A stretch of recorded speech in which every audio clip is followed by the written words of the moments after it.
إنما بعثت معلما وقال إنما بعثت لأتمم مكارم الأخلاق أو كما قال عليه الصلاة والسلام. وقال النبي صلى الله تعالى عليه وسلم لا يؤمن أحدكم حتى أكون أحب إليه من والده وولده والناس أجمعين أو كما قال عليه الصلاة والسلام. صدق الله مولانا العظيم وصدق رسوله النبي الكريم ونحن على ذلك لمن الشاهدين والشاكرين والحمد لله رب العالمين. ہنس گئے دام میں جس وقت سے گلشن چھوڑا، ہنس گئے دام میں جس وقت سے گلشن چھوڑا، نکہت گل نہ ملی جب سے نشیمن چھوڑا. ہم کہیں کے نہ رہے عزت باری کی قسم، ہم کہیں کے نہ رہے عزت باری کی قسم، جب سے اللہ کے محبوب کا دامن چھوڑا. جب سر میں ہوائیں طاعت کی سرسبز شجر امید کا تھا، جب سر کسیاں چلنے لگی اس پیڑ نے پھلنا چھوڑ دیا. اللہ کی راہیں اب بھی کھلی ہیں، اللہ کی راہیں اب بھی کھلی ہیں، آثار نشاں سے قائم ہیں. اللہ کے بندوں نے دیکھے اس راہ میں چلنا چھوڑ دیا. بشر صدقے ملک صدقے زمین و آسمان صدقے، بشر صدقے ملک صدقے زمین و آسمان صدقے، فلک کے کہکشاں صدقے زمین کے گلستاں صدقے، نرالی ہر ادا صدقے انوکھا ہر سما صدقے، نرالی ہر ادا صدقے انوکھا ہر سما صدقے، محمد مصطفیٰ پر رونق دونوں جہاں صدقے. درود پاک پڑھ لیجیے. اللہم صلی علی سیدنا حبیبنا و شفیعنا کریمنا مولانا محمد بارک وسلم صلاۃ دائمۃ ابدا علی حبیبک خیر الخلق. اسٹیج پہ جلوہ افروز علماء کرام، قصبہ راٹ کے غیور مسلمانوں اور ہمارے بہت سے معزز مہمان کرام یہاں تشریف فرما ہے، اور پردے میں بیٹھے ہوئے ماں اور بہن.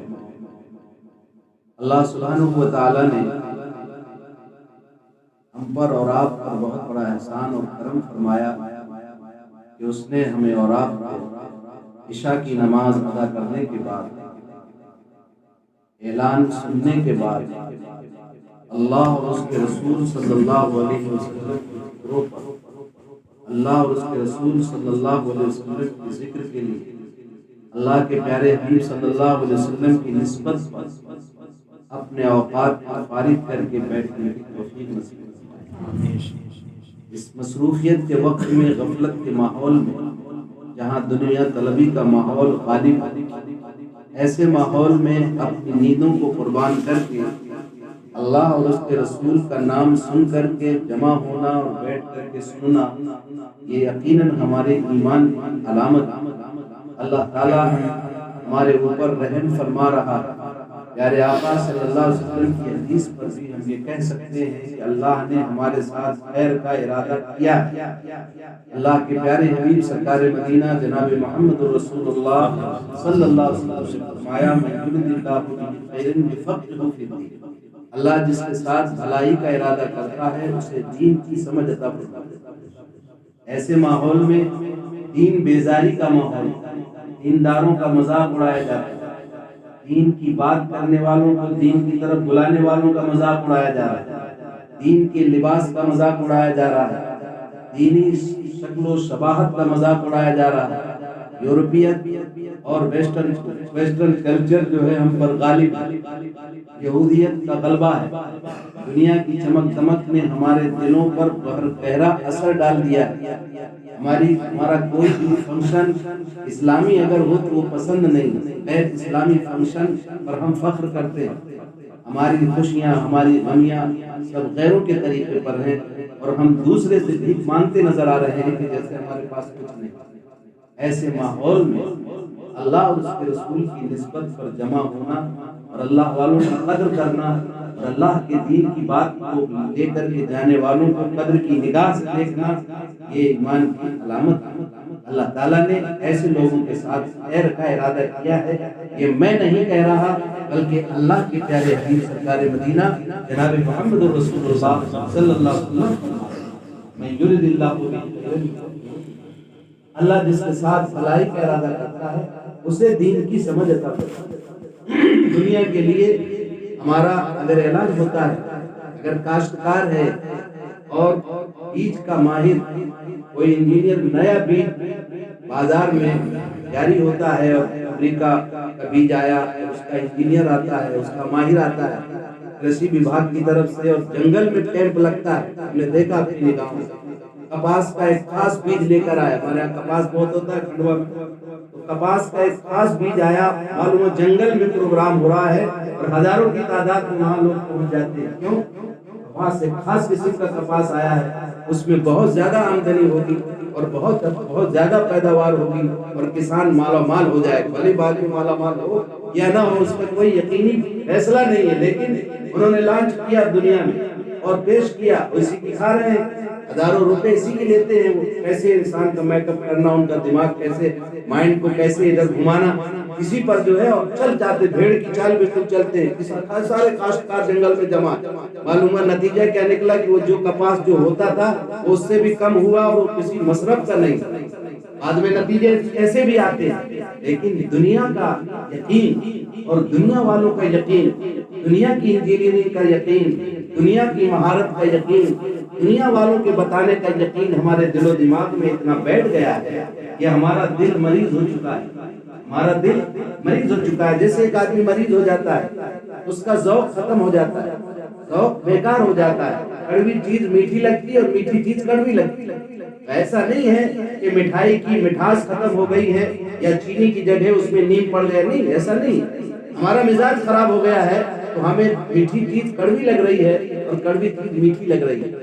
میرے بھائیو بزرگو دوستو، اسلام دین فطرت، ایمان اور اسلام جو ہے دین فطرت پر، اللہ نے انسان کو بنایا ہے، اللہ خالق ہے، اللہ مالک ہے، جس نے اس مشنری کو بنایا ہے، جس نے انسان کو بنایا، کہ بچے نے، چھوٹے سے بچے نے آپ کے سامنے انسانیت پر بہت بہترین تقریر پیش کی، اس انسان کو اللہ نے بہترین سانچے میں ڈھالا ہے، لقد خلقنا الانسان فی احسن تقویم، اللہ تعالیٰ نے خود فرمایا انسان ہم نے تجھے بہترین سانچے میں ڈھالا ہے، اس سے بڑی خوبصورت مخلوق دنیا میں کوئی نہیں، اشرف المخلوقات بنایا ہے، سرو سریشٹ پرانی بنایا، سرو سریشٹ، تمام مخلوقات میں سب سے اعلیٰ اور افضل، تمام مخلوقات کو چلانے والا اس کو بنایا، یہ ساری مخلوقات کو چلاتا ہے، اسے اللہ نے دماغ دیا، اس کو ایسا دل دیا، اس کو زبان دی، اس کی فصاحت اور بلاغت میں وہ طاقت کہ پورے مجمع کو مسحور کر دیتا ہے، پورا ذہن موڑ دیتا ہے، اللہ تعالیٰ نے اس کی زبان کی تاثیر میں، اس کی نگاہوں میں اللہ نے تاثیر دی ہے، اس کی زبان میں اللہ نے تاثیر دی ہے، اس کے شکل صورت میں اللہ نے تاثیر دی ہے، اس سے زیادہ حسین و جمیل کوئی مخلوقات اللہ نے پیدا نہیں فرمایا، اللہ کا اعلان ہے۔ اور اس کے بعد میرے بھائیو بزرگو دوستو، جو اللہ نے اتنے اچھے انداز سے اس کو بنایا ہے، تو یہ بنا کر کے یوں ہی تو نہیں چھوڑ دیا، یوں ہی بے مقصد، ایک معمولی چیز کوئی بناتا ہے اس کا بھی مقصد ہوتا ہے، ایک معمولی چیز بناتا ہے، ایک کاشتکار کوئی چیز بناتا ہے، ایک جو ہے کمہار ایک برتن بناتا ہے، اس کا بھی کوئی نہ کوئی مقصد ہوتا ہے، جو نہیں کھیلتا نہیں ہے، وہ قیمتی برتن بناتا ہے، اس کے مقاصد ہوتے ہیں۔ اللہ تعالیٰ نے انسان کو ایک ہنستا جیتا جاگتا انسان بنایا ہے، اور اس کو ایسے انداز سے اور کیسے حالات سے اس کو دوچار کر کے اور کیسی چیز سے بنایا ہے، ایک ادنا اور ایسی چیز سے جو اللہ نے خود بیان کیا کہ انسان تجھے اللہ نے ایسی چیز سے بنایا ہے کہ تو ذکر کرنے کے قابل نہیں۔ سورہ دہر میں اللہ تعالیٰ خود ارشاد فرماتا ہے العطا علی الانسان حین من الدہر لم یکن شیئا مذکورا، اے انسان کیا تیرے اوپر ایک ایسا زمانہ نہیں آیا کہ تم ذکر کرنے کے قابل بھی نہیں؟ آج کس وجہ سے تو اپنے مالک کو بھول گیا، کس وجہ سے تو اپنے مالک کو یاد نہیں کر رہا؟ یہ انسان اپنے خالق اور مالک کو بھولتا ہے، کیسے بھولتا ہے؟ اپنی عقل کا غلط استعمال کرتا ہے، ورنہ ایک فطرت ہے، اس فطرت کے میں اس پر بات کر رہا تھا کہ دین فطرت، اس کو جنگل میں چھوڑ دیا جائے، اسے کوئی دین نہ سکھایا جائے، اسے کوئی کتاب نہ پڑھائی جائے، اسے کوئی دعوت نہ دی جائے، اور اس کو صرف جنگل میں چھوڑ دو، تب بھی وہ اللہ کی وحدانیت کا قائل ہو کر کے آئے، فطرت ہے اس کو کوئی دین نہیں آیا، توحید کا قائل ہو کر آئے گا، وہ چیزیں اشیاء پر غور کرے گا، چیزوں کو دیکھے گا، ان نشانیوں کو دیکھ کر کے اللہ کی توحید کا قائل ہو جائے گا۔ لیکن قربان جائیے اللہ کی رحمت، اللہ کی رحیم اور کریم ذات، جس نے اس کے باوجود قدرت کی بے شمار نشانیاں بنانے کے باوجود آسمان بغیر کھمبے کے آسمانوں کا قائم ہونا، سورج کا اپنے وقت سے نکلنا، زمین اور یہ پھاٹے مارتا ہوا سمندر، یہ ساری چیزیں اللہ کی قدرت کی نشانیاں ہیں۔ اگر کوئی پیغمبر نہ آتا تو اللہ تعالیٰ ان نشانیوں پر ہی سوال کر سکتا تھا، اتنی بڑی بڑی نشانیاں تم آپ کو میں نے دی ہیں، ان نشانیوں کے ذریعے سے مجھ کو پہچانو، اور تمہاری ذمہ داری ہے کہ مجھ کو تم پہچانو۔ بلکہ انسان کو خود، انسان کے اندر، انسان خود کائنات کا ایک مظہر ہے۔ وَفِي أَنفُسِكُمْ أَفَلَا تُبْصِرُونَ، قرآن نے یہ بھی کہا کہ تم اپنی ذات پہ ہی غور کیوں نہیں کرتے، تمہاری ذات میں ساری چیزیں، پوری دنیا کی ساری مخلوقات تمہاری ذات میں ہیں، ساری چیزیں۔ اس لیے میرے بھائیو، بزرگو، دوستو، یہ اللہ کا مزید احسان کہ اللہ تعالیٰ نے اپنے تعارف کے لیے اور دنیا اس سرشٹی اور کائنات کو بنانے کے بعد اس نظام کو کیسے چلانا ہے اور اس نظام سے تمہیں کیسے مستفید ہونا ہے، تمہیں کیسے بہروبر ہونا ہے، اللہ نے اپنے سندیشوں کو، اپنے نبیوں کو، اپنے پیغمبروں کو دنیا کے اندر چنیدہ، سلیکٹڈ چنیدہ بندے، پیغمبر اللہ کا سلیکٹڈ اور چنیدہ بندہ ہوتا ہے۔ اپنی محنت سے کوئی نبی کبھی نہیں بنتا، کوئی عبادت سے نبی نہیں بنتا، اللہ کی طرف سے سلیکشن ہوتا ہے، اور سلیکٹ ہو چکے 1.25 لاکھ انبیاء کرام علیہ السلام کا سلیکشن ہوا، اور آخری نبی خاتم الانبیاء حضرت محمد مصطفیٰ صلی اللہ علیہ وسلم خاتم الانبیاء کی حیثیت سے، آخری نبی کی حیثیت سے اللہ تعالیٰ نے ان کو سلیکٹ کر دیا، اور آپ ساری دنیا کے لیے ہدایت نامہ لے کر کے دنیا میں مبعوث ہو گئے۔ اب اس کے بعد کوئی نبی آنے والا نہیں ہے۔ یہ سسٹم ہے اللہ، یہ فطری سسٹم کہ اللہ نے یاد دہانی کرانے کے لیے 1.25 لاکھ تقریباً انبیاء علیہ السلام کو بھیجا، آخری نبی خاتم الانبیاء حضرت محمد صلی اللہ علیہ وسلم کو آخری ایڈیشن، آخری کتاب دے کر کے بھیجا۔ بہت سے نبی آئے بڑی بڑی کتابیں لے کے، 4 مشہور کتابیں بچوں نے مکالمے میں پیش کیا، تورات، زبور، انجیل، آخر میں قرآن مجید کو اللہ تعالیٰ نے محمد عربی صلی اللہ علیہ وسلم کے قلب عطا پر اتارا۔ یہ میرے بھائیوں، یہ حقیقت ہے۔ یہ صرف ایسا نہیں ہے کہ چونکہ ہمارا تعلق ہے قرآن سے اس لیے ہم قرآن کو کی تعریف کر رہے ہیں، نبی سے ہمارا تعلق ہے اس لیے ہم نبی کی تعریف کر رہے ہیں۔ جن کا نبوت والا تعلق نبی سے نہیں ہے انہوں نے بھی اس بات کو مانا، انہوں نے بھی مانا۔ ایک انگریز مورخ خود لکھتا ہے، جس نے The 100 ایک کتاب لکھی ہے، 100 اہم شخصیات کے نام سے کتاب لکھی ہے، وہ عیسائی، وہ حضرت عیسیٰ علیہ السلام کا ماننے والا، لیکن ہسٹری اور سیرت میں وہ لکھتا ہے کہ ایک شخص آج سے 1450 برس پہلے مکہ کی سرزمین پر پیدا ہوتا ہے، عرب کے خاندان میں، اور وہ 40 سال کی عمر میں متانت اور سنجیدگی کے ساتھ، امانت کے ساتھ زندگی گزارتا ہے۔ اس کی زندگی کا ایک پہلو بے داغ ہے، اور 40 سال کی عمر کے بعد آواز لگائی جاتی ہے، یا ایھا الناس قولوا لا الہ الا اللہ، اے لوگو تم لا الہ الا اللہ کہو کامیاب ہو جاؤ۔ چند لوگ ایمان لاتے ہیں، آپ کی دعوت پر پتھر برس جاتے ہیں، سگے چچا مخالف ہو جاتے ہیں۔ ابو لہب کھڑا ہو کر کے جناب رسول اللہ صلی اللہ علیہ وسلم کو کہتا ہے، ابا لکا لہذا جماعتنا، تمہارا ناس و نعوذ باللہ من ذالک، برا ہو تمہارا، کیا اسی واسطے خاندان کے لوگوں کو جمع کیا؟ آپ کی دعوت پر لبیک نہیں کہا، جبکہ ان کو چاہیے تھا کہ وہ لبیک کہتے، کیونکہ 40 سالہ زندگی ان کی بے داغ، امین اور صادق کے لقب سے پکارتے تھے کہ آپ کی امانت لوگوں کی دھروہریں اور امانتیں امانت دار ہونے کی وجہ سے آپ کے پاس جمع تھی۔ لیکن جب آدمی چشمہ لگاتا ہے کسی چیز کا، غلط چیزوں کا چشمہ لگ جاتا ہے تو صحیح چیزیں اسے نظر نہیں آتی، نہیں قدر کی انہوں نے۔ وہ مورخ لکھتا ہے کہ 4 آدمی اسلام کو قبول کرتے ہیں، ایک ان کی بیوی حضرت خدیجۃ الکبریٰ، میری مائیں بہنیں بھی سن رہی ہیں، سن لو، اسلام کی سب سے پہلی شہادت دینے والی ہماری مائی حضرت خدیجۃ الکبریٰ رضی اللہ تعالیٰ عنہا ہیں، جنہوں نے اسلام کی پہلی دعوت کو قبول کیا۔ آپ کا وہ مقام ہے کہ اسلام کی پہلی دعوت قبول کرنے والوں میں حضرت خدیجۃ الکبریٰ رضی اللہ تعالیٰ عنہا سر فہرست ہے، اور مردوں میں حضرت ابو بکر صدیق رضی اللہ تعالیٰ عنہ، جنہوں نے سنا اور ان کو کسی نے بتایا کہ تمہارے دوست تو ایسا کہہ رہے ہیں، تمہارے دوست ایسا کہہ رہے ہیں، یعنی باہر کی غیب کی خبریں اور معراج کے سلسلے میں جو بھی واقعات ان کے ہونے کا بالکل آپ صلی اللہ علیہ وسلم نے فرمایا تو ہم اس کی تصدیق کرتے ہیں۔ تو صدیق وہ تصدیق کرنے والے، صداقت کا اعتراف کرنے والے صدیق اکبر رضی اللہ تعالیٰ عنہ، اور بچوں میں حضرت علی مرتضی رضی اللہ تعالیٰ عنہ، بچوں میں سب سے پہلے سر فہرست حضرت علی رضی اللہ تعالیٰ عنہ، اور غلاموں میں حضرت زید، غلاموں میں حضرت زید، یہ 4 لوگ ایمان قبول کرتے ہیں۔ اور 23 سال کے عرصے میں، 23 سال کے عرصے میں یہ 4 افراد سے لے کر کے 1.25 لاکھ کا مجمع حجۃ الوداع میں چھوڑ کر کے محمد عربی صلی اللہ علیہ وسلم تشریف لے جاتے ہیں۔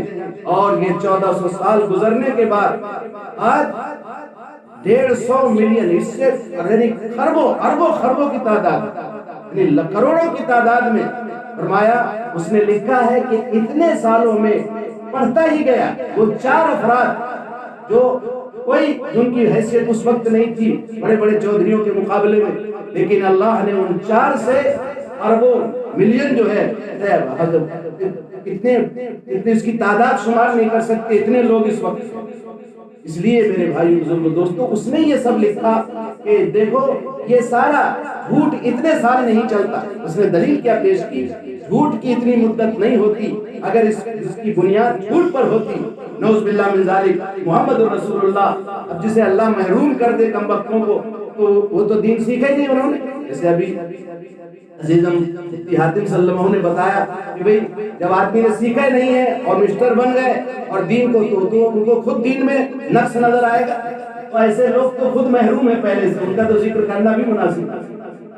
تو اس نے یہ لکھا، یعنی وہ رسول نہیں مان رہا، لیکن اس نے جو اس کا تدوین کی ہے، تاریخ کے آئینے میں مورخ جو ہے تاریخ لکھتا ہے، اتہاس لکھنے والا، تو اپنے انداز سے لکھتا ہے، اسے اس سے مطلب نہیں ہوتا کہ میں کس کا ماننے والا ہوں، کس کا نہیں، کس کا انویائی ہوں، کس کا نہیں ہوں، اس سے بالاتر ہو کر کے وہ لکھتا ہے۔ یہی اس کی ایک اچھی سوچ ہوتی ہے مورخ۔ اس نے یہ لکھا کہ 4 آدمیوں سے لے کر کے 23 سال کے اندر 1.25 لاکھ کا مجمع ہو گیا۔ پھر آپ 1.25 لاکھ کے مجمع کو چھوڑ گئے تو کروڑوں میں ہو گئے، آج کروڑوں سے لے کر کے اربوں میں ہو رہے ہیں اور ہوتے جا رہے ہیں۔ تو اس نے لکھا کہ جھوٹ اتنے سال تک نہیں چلتا اور جھوٹ اتنی تیزی کے ساتھ نہیں بڑھتا، اس کا انت 1 صدی میں ہی ہو جاتا ہے۔ جھوٹ کا صدی 1 صدی مشکل سے، جھوٹ کی صدی 1 صدی مشکل سے جاتی ہے، اس کا یہ تجزیہ ہے۔ تو اس نے لکھا کہ اس تجزیے کے آدھار پر، اس تجزیے کی بنیاد پر میں یہ فیصلہ کرتا ہوں کہ محمد رسول اللہ صلی اللہ علیہ وسلم دنیا کی اہم شخصیتوں میں 100 شخصیتیں جو میں نے چھانٹی ہیں، ان میں سب سے پہلا نمبر محمد ابن عبداللہ، یعنی محمد رسول اللہ صلی اللہ علیہ وسلم۔ اس سے بڑی شہادت کیا ہوتی ہے سب کو معلوم ہے، لیکن جب آدمی ہدایت سے غافل ہو جائے تو فَمَن يُضْلِلْهُ فَلَا هَادِيَ لَهُ، جس کو اللہ گمراہ کر دے دنیا کی کوئی طاقت اسے ہدایت نہیں دے سکتی۔ اس لیے ہدایت مانگتے رہنا چاہیے۔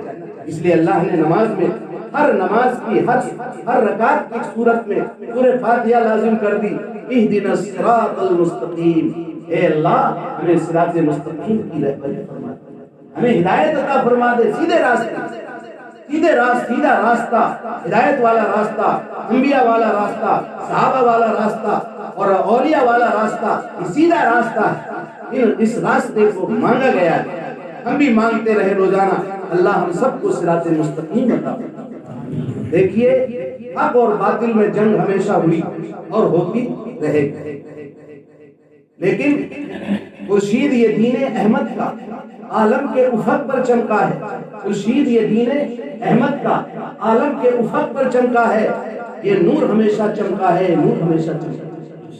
ہاں، نور خدا ہے کفر کی ظلمت میں خندہ زن، نور خدا ہے کفر کی ظلمت میں خندہ زن، اونکوں سے یہ چراغ بجھایا نہ جائے۔ اس لیے ہم پوری اعتماد کے ساتھ، ایمان کے ساتھ محمد رسول اللہ صلی اللہ علیہ وسلم کی سیرت طیبہ کو ہمیں پڑھنا چاہیے اور دل کی گہرائیوں سے کہ آپ صلی اللہ علیہ وسلم کے کلچر اور آپ کی ثقافت اور آپ کی تہذیب کا لوہا ان لوگوں نے مانا ہے جن کا اسلام سے کوئی تعلق نہیں، نبی ماننے سے بھی کوئی تعلق نہیں۔ اس لیے اللہ کا شکر ہے۔ دیکھیے نعمت کی قدر اگر ہم نہ کریں گے تو نعمت کی ناقدری میں پھر اللہ تعالیٰ ہم سے کام چھین لے قرآن کی آیت ہے لئن شکرتم، بات کرنا ہے، یہاں کوئی تقریر ایسی نہیں ہے کہ میں آپ کو سنا دوں، ہمیں ایک فکر کے ساتھ یہاں بیٹھے، ایک تو عنوان ہے سیرت کا پہلو، آپ صلی اللہ علیہ وسلم کی پوری زندگی، لئن شکرتم لازیدنکم، قرآن کہتا ہے اگر تم میری نعمتوں کی قدردانی کرو گے تو نعمتوں میں اضافہ۔ میں خاص طور پر بہت سے کام کرنے والے ساتھی ہمارے بیٹھے، کچھ احباب اللہ کے راستے میں بھی چل کر کے آئے، یہ اللہ کی نعمت سمجھے۔ ایسے ماحول میں اپنے گھر کو چھوڑ کر کے، اپنے در کو چھوڑ کر کے، اپنے کاروبار کو چھوڑ کر کے، اللہ جس کی توفیق عطا فرمائی ہے، سجدہ شکر کرے روزانہ، 2 رکعت بسملہ پڑھیں اس بات پر کہ اللہ تیرا شکر ہے تو نے رحمت دو عالم صلی اللہ علیہ وسلم کے راستے پر اور آپ کے احیاء سنت کے راستے پر آپ نے جان و مال لگانے کی اللہ کی توفیق عطا فرمائی۔ قرآن کہتا ہے لئن شکرتم لازیدنکم، اگر تم میری نعمتوں کی قدردانی کرو گے تو نعمتوں میں اضافہ ہوگا۔ وَلَئِن شَكَرْتُمْ لَأَزِيدَنَّكُمْ وَإِن كَفَرْتُمْ إِنَّ عَذَابِي لَشَدِيدٌ، اگر تم میری نعمتوں کی ناشکری کرو گے تو میرا عذاب بہت سخت ہے۔ یہ کوئی ہمارا کمال نہیں ہے کہ ہمیں اللہ نے علم سے جوڑا، ہم بیان کر رہے ہیں، ہم آپ کے یہاں آ گئے، تو کوئی ہمارا احسان نہیں ہے، اللہ کا شکر ہے کہ اس نے توفیق عطا فرمائی۔ منت منہ کی خدمت سلطان ہمیں کوئی، فارسی کے ایک مشہور شاعر اور عارف صادق نے لکھا ہے منت منہ کی خدمت سلطان ہمیں کوئی، منت شناس حزب کی خدمت بداشت۔ احسان مت رکھ بادشاہ پر کہ تو خدمت کر رہا ہے، بادشاہ پر احسان مت رکھو کہ تم بادشاہ کی خدمت کر رہے ہو، بلکہ بادشاہ کا احسان مان کے اس نے تمہیں خدمت کر رہی۔ کتنے لوگ کتنے بڑے بڑے علم والے اور بڑے بڑی صلاحیت والے اور بڑے بڑے دولت والے اور بڑے بڑی شہرت والے، زمین چمن گل کھلاتی ہے کیا کیا، زمین چمن گل کھلاتی ہے کیا کیا، بدلتا ہے رنگ آسماں کیسے کیسے، یہ دور سکندر یہ ہے قبر دارا، مٹے نامیوں کے نشان کیسے کیسے۔ ہم اور آپ کو لگتا ہے۔ اس لیے میرے بھائیوں، بزرگوں، دوستوں، میری ماں بہنوں، اللہ کا شکر ادا کرو کہ اللہ تعالیٰ نے ہمیں اس راستے پر لگایا ہے جس راستے کو ہمارے آقا جناب محمد رسول اللہ صلی اللہ علیہ وسلم لے کر آئے، اللہ کی طرف بلانے کا، اللہ کی طرف آواز دینے کا، اللہ کی طرف بلانا، یہ سب سے بڑی سیرت ہے۔ وَمَنْ أَحْسَنُ قَوْلًا مِّمَّنْ دَعَا إِلَى اللَّهِ وَعَمِلَ صَالِحًا وَقَالَ إِنَّنِي مِنَ الْمُسْلِمِينَ، اس سے بہتر کس کی بات ہو سکتی ہے جو اللہ کی طرف لوگوں کو، اللہ کی طرف بلانے کا عمل، اللہ کی طرف بلا رہے ہیں۔ اذان ہو رہی ہے، آج اللہ کی طرف بلانا ہم مقصود چیز سمجھ گئے، اللہ کی طرف بلانے میں بہت چیزیں شامل ہیں، مفسرین لکھتے ہیں مؤذن بھی شامل ہے۔ ایک اذان اگر صحیح انداز سے دی جائے اور مؤذن اللہ کی طرف، اللہم رب هذه الدعوة التامة، دعا دیکھیے، دعا اذان کی دعا، اللہم رب هذه الدعوة التامة، اے اللہ اس دعوت تامہ، اذان کو دعوت تامہ کہا ہے جناب رسول اللہ صلی اللہ علیہ وسلم۔ ہماری اذان تک صحیح تھی، ہماری اذان تو ایسی ہوتی ہے، ہم سوچتے ہیں کوئی بوڑھا بیچارہ جس کی آواز بھی صحیح نہیں ہے اور کچھ نہیں ہے، جو بالکل ریٹائر ہو گیا ہو، وہ اذان دے، اس کو مؤذن بنا دے، تو اس کی سعادت مندی ہے، میں اس کو نہیں کر رہا ہوں، لیکن اچھا آدمی، محلے کا باعزت آدمی یا امام صاحب خود بھی شرماتے ہیں اذان دینے میں، اللہ معاف بات کرے، میں مؤذن تھوڑا ہوں، کوئی مؤذن سے بھاؤ اذان دے، ہم کو تو موقع ملتا ہے تو الحمدللہ میں تو خود کہتا ہوں کہ اذان دے دیتا ہوں۔ اذان اتنی پیاری ہو، اذان اتنی مبارک، اذان اتنی بہترین دعوت ہے کہ اگر ہر مسجد کی اذان اگر صحیح ہو جائے اس محلے میں خیر و برکت آنا شروع ہو جائے۔ پہلی دعوت ہے اذان، پھر دعوت کا پہلو اتنا غالب ہوگا کہ دعوت کا کام بھی الحمدللہ اس انداز سے چلے گا کہ انشاءاللہ برکت ہی برکت ہوگی۔ اس لیے طے کرو کہ انشاءاللہ ہم مؤذن خود بنیں گے اذان سے۔ ہم مؤذن، مسجد کا جھاڑو لگانے میں ہمیں شرم آتا ہے، میں امام صاحب میں تھوڑا جھاڑو لگانے کے لیے آیا، امام خود وہ مقتدیٰ ہے، وہ ساری چیزوں کا، ہمارے ایک امام صاحب ہیں، ان کی مسجد اتنی صاف ستھری رہتی ہے، ایک بات اپنے ہاتھ سے صاف کرتے، پورے شہر میں چرچا ہے، حافظ قرآن ہے صرف، لیکن پوری مسجد اتنی صاف ستھری رہتی، بات نمونے کے طور پر ہم کہتے ہیں جاؤ بھی مسجد دیکھو، خود صاف کرتے ہیں، جمعہ کے دن پورا صفائی، دل کی صفائی ہوتی ہے۔ اس لیے ہمیں سیرت کے سارے، ہمارے حضرت صدیق صاحب بانگی رحمۃ اللہ علیہ مخدوم مکرم ہمارے مربی اور مشفق سب کچھ جن کے ذریعے سے اللہ نے دیا ہے، وہ فرماتے تھے کہ سنت صرف میٹھے کھانا سنت ہے، میٹھا کھانا سنت ہے، بس میٹھا کھانا کھجور کھانا سنت ہے بھائی، ایک کھانے والی سنت ہے بولے گنایا کرو بس، پیٹ پہ پتھر باندھنا بھی تو سنت ہے، مسجد میں جھاڑو لگانا بھی تو سنت ہے، اذان دینا بھی تو سنت ہے، ہمیں شرم آتی ہے اذان دینے میں، جھاڑو لگانے میں۔ میرے بھائی بزرگ دوستو، یہ تو اللہ بھلا کرے، دعوت تبلیغ کی برکت سے لوگ لگ گئے مسجدوں میں، اچھے لوگ بھی، اچھے ہمارے یہ سب ملازم لوگ بھی جو ہے اس لائن میں آ گئے اور جھاڑو لگانے کو ثابت بھی سمجھ۔ اللہ کا شکر ادا کرتا ہے، اللہ تعالیٰ نے ہمیں اس راستے سے جوڑا، ہمیں علماء سے جوڑا ہے، دعوت تبلیغ سے جوڑا ہے، مدارس سے جوڑا ہے، مکاتب سے جوڑا ہے۔ اللہ کا حکم سمجھ کر کے کریں، جب اللہ کو راضی کرنے کے لیے کریں گے تو ساری چیزیں ختم ہو جائیں۔ دیکھو شیطان بہت ہوشیار، شیطان دیندار کو دیندارانہ انداز سے بہکاتا ہے، عالم کو عالمانہ انداز، جاہل کو جاہلانہ انداز، حاجی کو حاجی والے انداز۔ ہاں کہتے مجھے حاجی صاحب نہیں کہا، تم نام نہیں لیا، نام لیتے ہو، حج کر کے آیا ہوں، نمازی صاحب کا ہم تو روز نماز پڑھتے۔ یہ تک شیطان جو ہے وہ پورا حج برباد کروا دیتا ہے اس کا۔ ایک صاحب ہمارے یہاں ایک صاحب نے فون کیا، ان کا نام نہیں لیا، حاجی نہیں کہا، اس سے لڑ گئے، حاجی حاجی صاحب کہو، بولے حج کر کے 1.5 لاکھ برباد کر کے آیا، کیا حاجی نہیں کہہ رہے، نام کہہ رہے؟ ارے تو حج کر کے آیا، اپنے لیے کر کے آیا نا، حاجی کہلوانے کے لیے تھوڑا آیا۔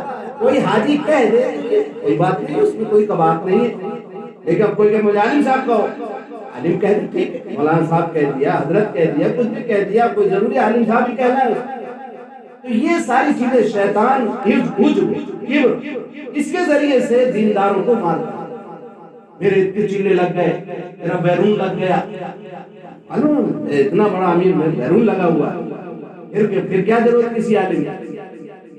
بیرون لگا ہے آپ کو مبارک، لیکن جو مفتی ہے اس کا مقام وہ مفتی جانے، ان سے فتویٰ پوچھو، آپ ان سے تو وہ پوچھو، وہ درد پوچھو، وہ قرآن پوچھو، جو پھرے ہیں اور لگے ہیں، جو راتوں کا رونا ہے، ان کے پاس بیٹھ کر کے یہ سیکھو۔ یہ اگر نہیں آتا ہے کتنے سال لگائے، یہ کتنے مہینے لگائے، جب تک رونے دھونے والا نہیں بنتا میرے بھائیوں کچھ نہیں حاصل ہو سکتا۔ اگر 7 سال عالم بن گئے آپ اور بزرگوں کی خدمت میں، اللہ کے راستے میں، یا بزرگوں کے پاس رہ کر کے آپ نے اپنی دل کی دنیا کو نہیں بدلا، آپ کے علم سے نفع نہیں ہو سکتا، آپ نافع عالم نہیں بن سکتے ہیں۔ اور اللہ کے نبی حضرت محمد صلی اللہ علیہ وسلم نے دعا مانگی ہے، اللہم انی اسألک علما نافعا، اے اللہ میں آپ سے نفع بخش علم کا سوال کرتا ہوں، ایسا علم عطا فرما دے جس علم سے نفع ہو، نفع بخش علم مانگا۔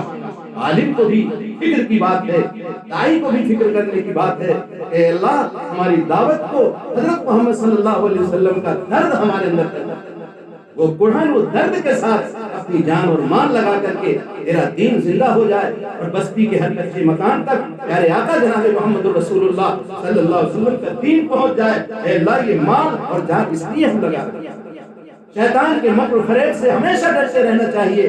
اللہ کے پیارے حبیب سرکار مدینہ جناب محمد رسول اللہ صلی اللہ علیہ وسلم کی سنت کا خیال کرتے ہوئے جب دعوت کے کام میں لگیں گے انشاءاللہ، مدرس اس لیے نہ لگے کہ مجھے پیسے ملیں گے، یہ لگے کہ پیسہ تو یہ کوئی اس کی مزدوری نہیں ہے، یہ تو ایک وظیفہ ہے، وظیفہ تو بہت زمانے سے دیا جا رہا ہے، دین کے کام کرنے والوں کو وہ کوئی بدل نہیں ہے ان کا۔ اس کی طرف ہو کہ محلے کا ایک بچہ میرے ذریعے سے سنت کا کھونگر بن جائے، اور محلے کا کوئی گھر ایسا نہ ہو جو قرآن سے خالی ہو، یہ مدرس کی فکر ہوگی تو اللہ تعالیٰ ان کے مکاتب کو چاک چاند لگا دے گا۔ دعوت کے پیغام کو لے کر کے ہر بستی پر نہیں، ہمیں ہر جگہ جانا ہے، لیٹرین باتھ روم ہو تو جانا ہے، نہیں ہو تو جانا ہے، جنگل میں جانا ہے، جنگل میں جاتے تھے اللہ کے نبی صلی اللہ علیہ وسلم۔ ہمارا بعض جگہ بعض احباب رہتے ہیں، میرے صاحب وہاں اچھا وہاں باتھ روم نہیں ہے، وہاں نہ ڈالیے، معاف کیجیے وہ ڈیسائیڈ نہیں کر رہا، یہ ایک مزاج یہ نہیں بنانا ہمارا۔ دعوت کے ساتھی بھی ہمارے جماعت آئی کانپور سے، ہماری خاص طور پر درخواست نوجوان ہیں، اللہ نے محنت اور جذبہ دیا ہے آپ کو، نوجوان امت کا سرمایہ ہے، یہ امت کا سرمایہ ہے۔ اس قوم کا نوجوان بے راہ روی کا شکار ہو جائے، وہ قوم کبھی فلاح بہبودی کی راہ پر نہیں پہنچ سکتی۔ تم قوم کے سرمایہ ہو، اللہ نے تمہیں 4 مہینے کے لیے قبول کیا ہے، اتنا رات میں اٹھ کر کے رونے والی بن کر کے محلہ کیا گھر آپ جب صبح اٹھو تو گھر میں آہوزاری کے ساتھ ایک ماحول ہو، پورا گھر اڑ جائے اور اللہ کے پیارے حبیب سرکار مدینہ جناب محمد رسول اللہ صلی اللہ علیہ وسلم کا دین میرے گھر سے لے کر کے میری بستی پر اللہ تعالیٰ اس کو آباد۔ آپ کے ساتھ میں اللہ والے بزرگ ہیں، امیر صاحب، ان کا احترام، ان کا ادب، ماننے کا جذبہ۔ ہمارے کیا ہوتا ہے بیچارے بعض امیر صاحب اتنے شریف ہوتے ہیں، وہ ان کو جھیلتے ہیں، پریشان کرتے ہیں، مانتے نہیں۔ امیر صاحب اجازت دے تو ٹھیک ہے، نہیں تو میں جا رہا ہوں بیڑی پینے۔ امیر صاحب ٹھیک ہے چلے جاؤ، کیا کرتے ہیں؟ امیر صاحب ٹھیک ہے جھیلنا ہے؟ نہیں، دیکھو امیر صاحب کا کچھ بھی نقصان ہونے والا نہیں، نقصان ہمارا آپ کا، ہمیں ماننا ہے۔ آپ نے بول دیا تعلیم میں بیٹھنا ہے، تعلیم میں بیٹھنا ہے، ہمیں پورے دل جمعی کے ساتھ وضو کر کے باقاعدہ ہے کہ امیر صاحب ذرا سر میں درد ہو رہا ہے، تعلیم آتی آپ تعلیم میں نہیں بیٹھتی، امیر صاحب کیا کریں گے؟ کوئی دروگہ تھوڑا ہے، امیر صاحب کوئی داروگہ تھوڑا ہے کہ آپ کو اٹھائیں گے، نہیں تم کو بیٹھنی پڑے گا۔ سر میں درد کا بہانہ کرو گے، اللہ معلوم ہے اللہ کے سر میں درد ہے کہ آپ کی طبیعت نہیں ہو رہی بیٹھتی۔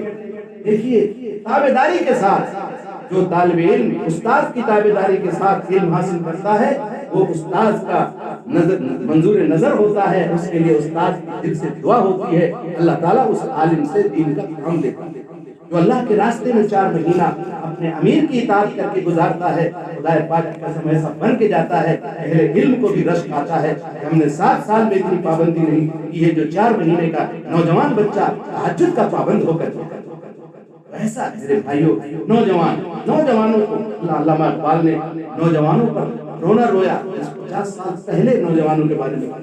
تیرے صوفے ہیں افرنگی، تیرے صوفے ہیں افرنگی، تیرے قالی ہیں ایرانی، لہو مجھ کو رلاتی ہے جوانوں کی تناسانی، عمارت کیا شکوہ خسروی بھی ہو تو کیا حاصل۔ اگر تم کو بعد لوگ حکومت آ جائے تو ہم یہ کر لیں، ارے حکومت بھی آ جائے تو تم بھی وہی کرو جو دوسرے کر رہے ہیں، تم بھی وہی کرو گے، دنیا کی طرف جاؤ گے، پتہ نہیں کیا ڈھونڈتے پھرو گے حکومت کے نقشے۔ اس لیے علامہ اقبال نے کہا عمارت کیا شکوہ خسروی بھی ہو تو کیا حاصل، نہ زور حیدری تجھ میں نہ استغناء سلمان۔ نہ حیدر کرار کا زور ہے، موبائل میں رات بھر موبائل دیکھتے ہو اور رات بھر موبائل دیکھ کر کے صبح فجر چھوڑ دیتے ہو، کہتے ہو کہ صاحب غازی دیکھ رہا ہوں، کمال پیدا ہوتا ہے صاحب۔ بعض لوگ نوجوان ہم سے آگے کہتے ہیں صاحب غازی کا شو دیکھنے سے بہت جذبہ پیدا ہوتا ہے۔ میں نے کہا اچھا کون سا جذبہ پیدا ہوا؟ جو جذبہ نماز پڑھتے تھے فجر کی وہ بھی چھوڑ دیا، ایسا جذبہ پیدا ہوا۔ ارے سیرت کی کتابیں اٹھا کر کے دیکھو، تعلیم کے حلقے میں بیٹھو، فضائل اعمال پڑھو، سیرت کی کتاب پڑھو، تفسیر پڑھو، اس میں جذبہ پیدا ہوگا۔ صرف ارتغل غازی دیکھنے سے جذبہ نہیں پیدا ہوگا۔ رات بھر موبائل دیکھ رہے ہیں، رات بھر موبائل۔ علامہ اقبال نے آج تک تو موبائل بھی نہیں تھی، اس وقت تو نوجوان جو ہے محنت کش تھے اور نوجوان ذرا محنت کرتے تھے، صحت بناتے تھے۔ آج ہمارے نوجوانوں کی صحت کا حال خراب ہے۔ تیرے صوفے ہیں افرنگی، تیرے قالی ہیں ایرانی، لہو مجھ کو رلاتی ہے جوانوں کی تناسانی، عمارت کیا شکوہ خسروی بھی ہو تو کیا حاصل، نہ زور حیدری تجھ میں نہ استغناء سلمانی، نہ ڈھونڈ چیز کو تہذیب حاضر کی تجلی میں کہ پایا میں نے استغنا میں میرا دل۔ استغنا پیدا کرو، استغنا۔ اب ہمارے نوجوان ہیں، ان کی شادی ہونے والی ہے، اب لوگ 4 ویلر دے رہے ہیں شادیوں میں، تو اب ان کے دل میں بھی پانی آ رہا ہے، یار مولانا لوگوں کے چکر میں پڑیں گے تو محروم ہو جائیں، دیکھو 4 ویلر مل رہی ہے اپن کی وجہ سے، زیادہ دیندار مت بنو۔ آج لوگ سمجھاتے ہیں زیادہ دیندار مت بنو، زیادہ دینداری مت جھاڑنا، بولے ہم نے لیا ہے، انہوں نے لیا، انہوں نے ہم کو بھی لینا تو ذرا۔ استغنا کہتے ہیں بچنے کو۔ دیکھو الغنا غنى النفس، حضور اکرم صلی اللہ علیہ وسلم نے فرمایا کہ اسباب مال کا بہت ہونا یہ مالداری نہیں ہے، اصل مالداری ہے دل کی مالداری۔ دل سے ہم کسی کو بتاتے نہیں کہ ہمارے پاس کیا ہے کیا نہیں، کسی سے مانگتے نہیں تو ہم مالدار۔ اگر کروڑ پتی آدمی مانگتے رہتا ہے کچھ پڑے ہیں کہ آپ کے پاس، کچھ پڑے ہیں کہ آپ کے پاس، تو وہ مالدار نہیں ہے، وہ تم مانگتا ہے۔ آج میرے بھائی بزرگ دوستو، آج ہم دیندار بن رہے ہیں، عالم ہو کر کے کلنک ہے ماحول پر، دائی ہو کر کے کلنک بنے ہوئے معاشرے پر۔ کیوں؟ ہم عالم ہیں اور ہمارے بیٹے کی بارات کو دھوم سے نکال رہے ہیں، لوگ کیا کہیں گے؟ تقریر تو بڑی ہے، تو تقریر بہت دلچسپ، مگر وائس کا ہر ایک ارشاد بجا، تقریر بہت دلچسپ مگر وائس کا ہر ایک ارشاد بجا، تقریر بہت دلچسپ مگر آنکھوں میں سرور عشق نہیں، چہرے پہ یقین کا نور نہیں۔ آج ہمارا حال بھی ہم خود تقریر کرتے ہیں، اب میں ان کی بارات دھوم دھام سے نکالوں مفتی صاحب، آپ کیا کہیں گے؟ یہ تو کہیں کہ کیا ہے بیان کرنے کے لیے تھی. ہم طے کریں کہ انشاءاللہ جن کے لیے دین کی چھاپ لگی ہے، اللہ کا شکر ہے، اللہ کا شکر ادا کرو کہ اللہ ہمیں جماعت والا بنا رہا، جماعت والا ہے، خدا شکر ادا کرو کہ الحمدللہ ہمیں جماعت والا لوگ کہہ رہے ہیں. اللہ کا شکر ہے، معلوم ہے، اللہ کا شکر ادا کرو اور طے کرو کہ انشاءاللہ اپنے بچوں کی شادیاں حضور اکرم صلی اللہ علیہ وسلم کے طریقے پر کریں گے. یہ سیرت کا حصہ ہے. سیرت صرف ولادت پیدائش بیان کر کے خوش ہو جائے سبحان اللہ الحمدللہ کہنا یہی مطلب نہیں ہے. حضور کا ایک ایک پہلو، زندگی کا ایک ایک پہلو ہمارے لیے مشعل راہ. ہماری شادیوں میں کیا ہے، ہم سب بھول جاتے ہیں. ہم کیا ہے، ہم بھی متاثر ہو جاتے ہیں. کوئی متاثر ہونے کی ضرورت نہیں. انشاءاللہ آپ کو لڑکیاں اتنی ملیں گی، دیندار لڑکیاں ملیں گی، دیندار لڑکے ملیں گے. پریشان ہونے کی ضرورت نہیں ہے. دیکھو ابتلا آزمائش تو ہوتی ہے دین کے راستے، آزمائشیں تو آئیں گی. رشتہ وہ کینسل ہو جائے، وہ رشتہ کینسل ہو گیا، لیکن اللہ کے علم میں اللہ، دیکھیے اللہ جو ہے بنانے والا ہے، انسان کو اس نے بنایا، اس کی ضرورتیں پیدا کرنے والا اللہ، اس پر پکا یقین ہے. یہ کیا ہے؟ یقین کی دعوت کہ جو بھی ہوتا ہے وہ اللہ کی طرف سے ہے. اللہ ہی ہماری بچیوں کے لیے بہتر رشتہ دے گا. ہم کوئی صلح کرنے کے لیے ضرور پیشکش نہیں کریں گے، صلح نہیں، ہم اس میں صلح نہیں کریں گے جو ہمارے آقا صلی اللہ علیہ وسلم کے طریقے طریقہ. ابھی ایک شادی تھی ایک جگہ پر، بیچارہ لڑکا دیندار، باپ بھی دیندار بہت، لیکن مال کی لالچ میں بیچارے وہ بس یہ گڑبڑ نہ ہو جائے، گڑبڑ نہ ہو جائے، تو اس میں آدھے تو نہیں بجوائے، باقی ساری چیزوں میں وہ خاموش کھڑے رہے. ہم گئے تو اس میں تھا، ہم نے کہا بھئی ہم وہاں محبہ میں ہم واپس چلے آئے. ہم نے کہا یہ بیچارہ ہمارے آنے سے پریشان ہو گیا کہ یہ کہیں گڑبڑ نہ ہو جائے جیسے ماحول ہے. لیکن ہم تو سب سے صلح کر لیتے، بھئی نکاح تم پڑھاؤ، پیسے بھی لو، کرو، دین کی بات تم کرو نا. ہم کو کیا ہے، دین کی بات کرنا سب کو ضروری ہے نا. قاضی صاحب جو نکاح پڑھا رہے ہیں وہی کرتے، بات کرنا ہے، دین کی بات کرو. بے حیائی والے عورتوں کا سسٹم کم سے کم الگ کرنا چاہیے، مردوں کا الگ. بے حیائی کے سارے سب معاف ہو جاتا ہے. شادی میں ہمارے اچھے اچھے دینداروں کی عورتیں بھی وہ بھی ایسے گھوم رہے ہیں جیسے ان کو معلوم کہ شادی میں جائے. معاف کر دیجیے گا، میں نے ایسا دیکھا دینداروں کی عورتیں بھی معلوم ہو کہ فلاں فلاں. میں نے کہا چھوڑو یار مت بتاؤ. آج اس نے فون کیا کہ صاحب نے ہمارے کہ اپنے یہاں رہنا بہتر نہیں ہے، آپ باہر آ جاؤ، میں فون آپ کو کرتا ہوں، آپ کو ہلو کرنا ہو یہاں. انہوں نے باہر گیٹ سے مجھ کو بلا لیا، ہم لوگ گاڑی بیٹھے کھانا اپنے گھر کھایا. اس لیے طے کرو اب کیسی دینداری کا اثر پڑے گا. اب مال ملنا تھا وہاں، آدمی جب وہاں تو بولے گا آدمی بھئی مال لینے کے لیے آپ کی شریعت کہاں جاتی ہے؟ صرف باجے نہ بجائے بس اسی میں دین ہے کیا؟ باجا بجانے سے زیادہ مانگنا سب سے بڑا گناہ ہے. السوال ذل، حضور اکرم صلی اللہ علیہ وسلم فرمایا سوال ذلت. حضور اکرم صلی اللہ علیہ وسلم فرمایا ید العلیٰ خیر من ید السفلیٰ، اوپر والا ہاتھ نیچے والے ہاتھ سے بہتر ہے. نوجوانوں طے کرو، میرے دعوت کے ساتھی بھی جو نوجوان ہمارے جماعت کا ہے، طے کرو انشاءاللہ جن کی شادی نہیں ہوئی ہے بغیر جہیز کی شادی کریں گے.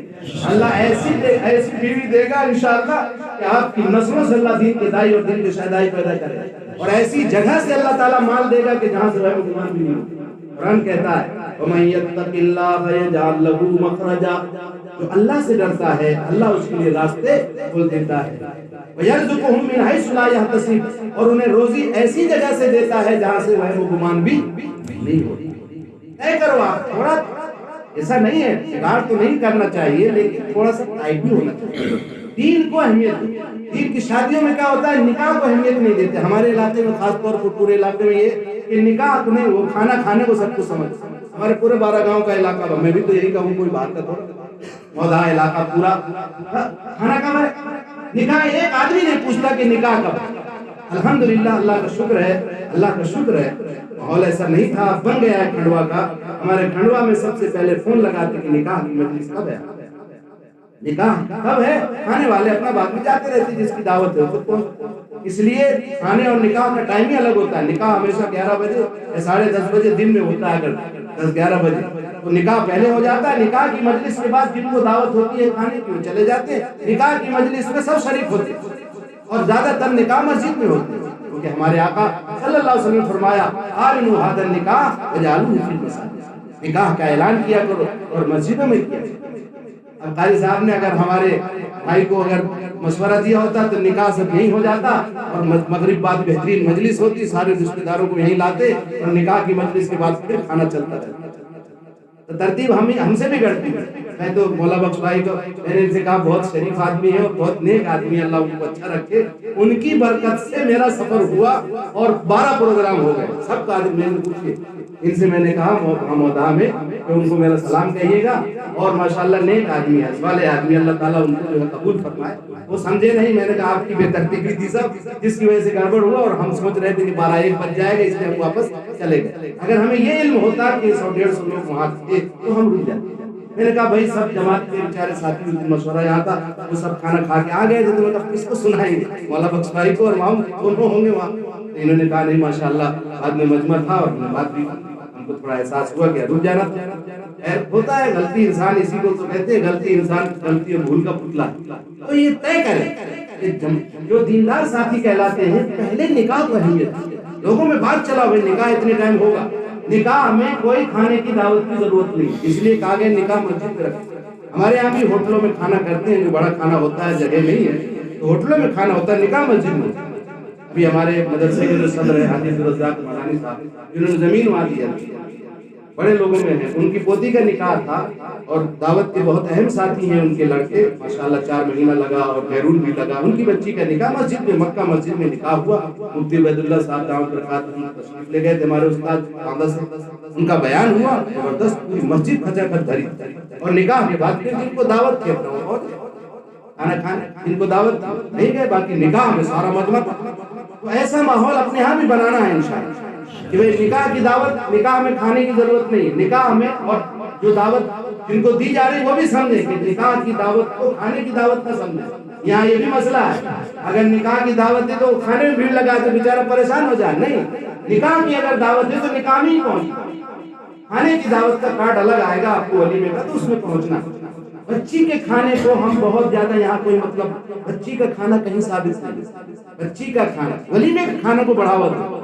ہم کیا کرتے ہیں بارات میں، اب ہم جن کے ہاں گئے تھے ناشتہ کر لیجیے حضرت، وہاں کھانا کھا لیجیے، میں کہاں گئے تمہارے یہاں کرا ہے ناشتہ، تم نے یہاں کیوں دعوت دیا؟ ان کو بولنا چاہیے نا، جو صاحب جو لڑکی والے ہیں ان کے کھانے میں آپ سب کو بلا رہے ہو۔ میں نے کہا ان سے ہنستے ہوئے، ناشتہ تو کچھ نہیں کھائے، پانی بھی نہیں چلے۔ ہم نے کہا تمہارے یہاں کھائیں گے، ولیمہ تم کر نہیں رہے۔ ہم نے کہا ولیمہ بلانا تھا۔ تو یہ ساری چیزیں اپنی کم سے کم دعوت پہنچا، اور ایک جگہ پہ ایسی جگہ جہاں ایسا ماحول ہے، جو بھی ایک جگہ پہلا بیان 1 تاریخ کو میں ایسی جگہ پہ گیا جو بیچارے بالکل نئے آتے ہیں، وہ میں بات نہیں کرتا ہوں بولے، میں کسی جماعت والے سے میں بات نہیں کرتا، پسند نہیں کرتا ہوں، اونچا پائجامہ والوں سے ایسی باتیں کرنے والے، لیکن وہ 2-3 بیان ایک جگہ سن لیا تو وہ پیچھے پڑ گئے۔ لیکن نکاح ان کی بھی بارات میں باجے گاجے سب تھے، تو ہمارا پروگرام کیا پرچھا ایک گاؤں، وہاں پہ پروگرام پردھان تھے وہاں، وہ انہوں نے پروگرام کروایا، 1 گھنٹے کا باقاعدہ مائک لگوایا، خود بیٹھے 50-100 لوگ جتنے پہلے آئے تھے سب کو بیٹھایا، بولے بیٹھو بیٹھو، بولے حضرت کا بیان ہو، بیان ہوا، وہ پوری ان کی پوری جو ہے پورا آپریشن کر کے آیا ان کا خود، اور وہ نام لے کر میں نے کہا بھائی ہمارے حضرت کا یہ شعر ہے، بہت تحقیق کی ساکی تیرا بس جرم یہ نکلا، خلاف شرع باتوں کا میں کبھی قائل نہیں ہوتا، ہمارے حضرت کا صدیق صاحب کی لالے کا شعر، بہت تحقیق کی۔ میں نے کہا بھئی آج مولوی ایسا پسند ہے آدمی کو جو جیسی ہوا چلے ویسی ٹکے لگا کے مولانا بہت بڑھیا۔ اب میں نے کہا ہمارے یہ جو ہے پردھان جی اب کہیں گے کہ یار اچھا میں بلا کے پھنسا، میرے ہی آپریشن شروع کر دیا، میری برائی کر رہے ہیں، تو میں نے کہا بھئی اب بلانا یا نہ بلانا، اب تو پھنس گئے، اب تو سننا پڑے گا۔ میں نے نہیں دیا، ٹھیک ٹھیک کہہ رہے ہیں آپ۔ یہ ایک انداز ہوتا ہے کہنے کا، اس بیچارہ ہوتا تو لوگ بہت سے لوگ کہہ رہے وہاں کیوں چلے گئے؟ میں نے کہا بھائی دیکھو دعوت کا پیغام پہنچانے والے دائی تو ہر جگہ پہنچے، کچھ گڑبڑیاں سڑبڑیاں وہاں ہوں گی، کھانا تو نہیں کھاتا، میں پھنس گیا تو 4 لوگ نے کھانا پڑا، ان کی بے عزتی ہو جاتی ہے۔ وہ بڑے لوگوں میں سے تھے، بلایا، یہی تعجب تھا لوگوں کو کہ انہوں نے بلایا کیسے، اب پورے علاقے کو کہتے وہاں بیان ہوا، کہاں بیان، 1 گھنٹہ بیان۔ تو اس لیے کسی کو کسی کی برائی سے نفرت ہو، کسی کی برائی کی وجہ سے اس شخصیت سے نفرت ہو، یہ دعوت کا ہمیں اس عمل سے نفرت ہے، اس شخص سے نفرت نہیں، بیچارہ ابھی ناسمجھی میں کر رہا ہے، پتہ نہیں اس کی ہدایت کا وقت آ رہا ہو، اور کوئی اللہ پاک ہم سے کہلا دے تو ہماری کہنے سننے کی برکت سے اللہ اس کے دل کی دنیا کو بدل دے اور پوری زندگی کا رخ ہی بدل جائے۔ ہمارا نظام وہاں چلے گا، وہ تو ایسا کرتے ہیں ویسارے مجھے معلوم ہے مسئلہ، مجھے سب معلومات سمجھا۔ اور بہت سے ساتھی کہنے ہیں آپ وہاں نہیں جانا۔ میں نے کہا مجھے اچھی طرح سے معلوم ہے مجھے کہاں جانا چاہیے کہاں نہیں جانا چاہیے، آپ اس میں مت پڑھو، میرا ذاتی مسئلہ ہے۔ تو یہ ساری چیزیں کیوں دعوت کی مزاج کو سے ناش ہمارے آقا صلی اللہ علیہ وسلم دعوت کے پیغام کو لے کر کے کہیں بازار ذوالمجنہ میں، کہیں بازار اوقاز میں، مارکیٹ اور بازاروں میں کیا وہاں مجلسیں لگی رہتی تھیں، حضور جاتے تھے وہاں تو بے حیائی کے اڈے بھی ہوتے تھے، وہاں تو شراب کے اڈے بھی ہوتے تھے، اور حضور پاک صلی اللہ علیہ وسلم تشریف لے جا رہے بازار کے لوگوں کو جمع کر کے آپ دعوت کے پیغام کو پہنچا رہے ہیں۔ ہمارا بھی داعیانہ جب مزاج بنے گا تو ہم یہ مزاج لے کر کے جائیں گے کہ ہر شخص کے پاس ہمیں جانا ہے، کوئی فرق نہیں کرنا کہ ہماری سنتا یا نہیں سنتا۔ آپ نے سنا طائف کے سفر میں اللہ کے پیارے حبیب کی سیرت ہے، ہم تو میٹھا میٹھا ہم کڑوا کنواں وہ سیرت سنتے ہیں جس میں سبحان اللہ، اور جس میں ہم پھنستے ہیں وہ سیرت گول کر جاتے ہیں۔ یہ سب سیرت کا حصہ ہے، دعوت مکمل سیرت ہے۔ ہمارے آقا جناب محمد رسول اللہ صلی اللہ علیہ وسلم پریشان ہو کر کے مکہ کی سرزمین میں جب نہیں سنا، رشتہ داروں نے سنا، آپ کے خاندان والوں نے نہیں سنا، اللہ کے رسول صلی اللہ علیہ وسلم نے سوچا طائف ایک بستی ہے، یہ کچھ سمجھدار لوگ ہیں، وہاں بڑے بڑے سردار ہیں، کچھ عقل ہوتی ہے ان میں۔ حضور اکرم صلی اللہ علیہ وسلم وہاں تشریف لے گئے، تینوں سرداروں نے الگ الگ جواب دیا۔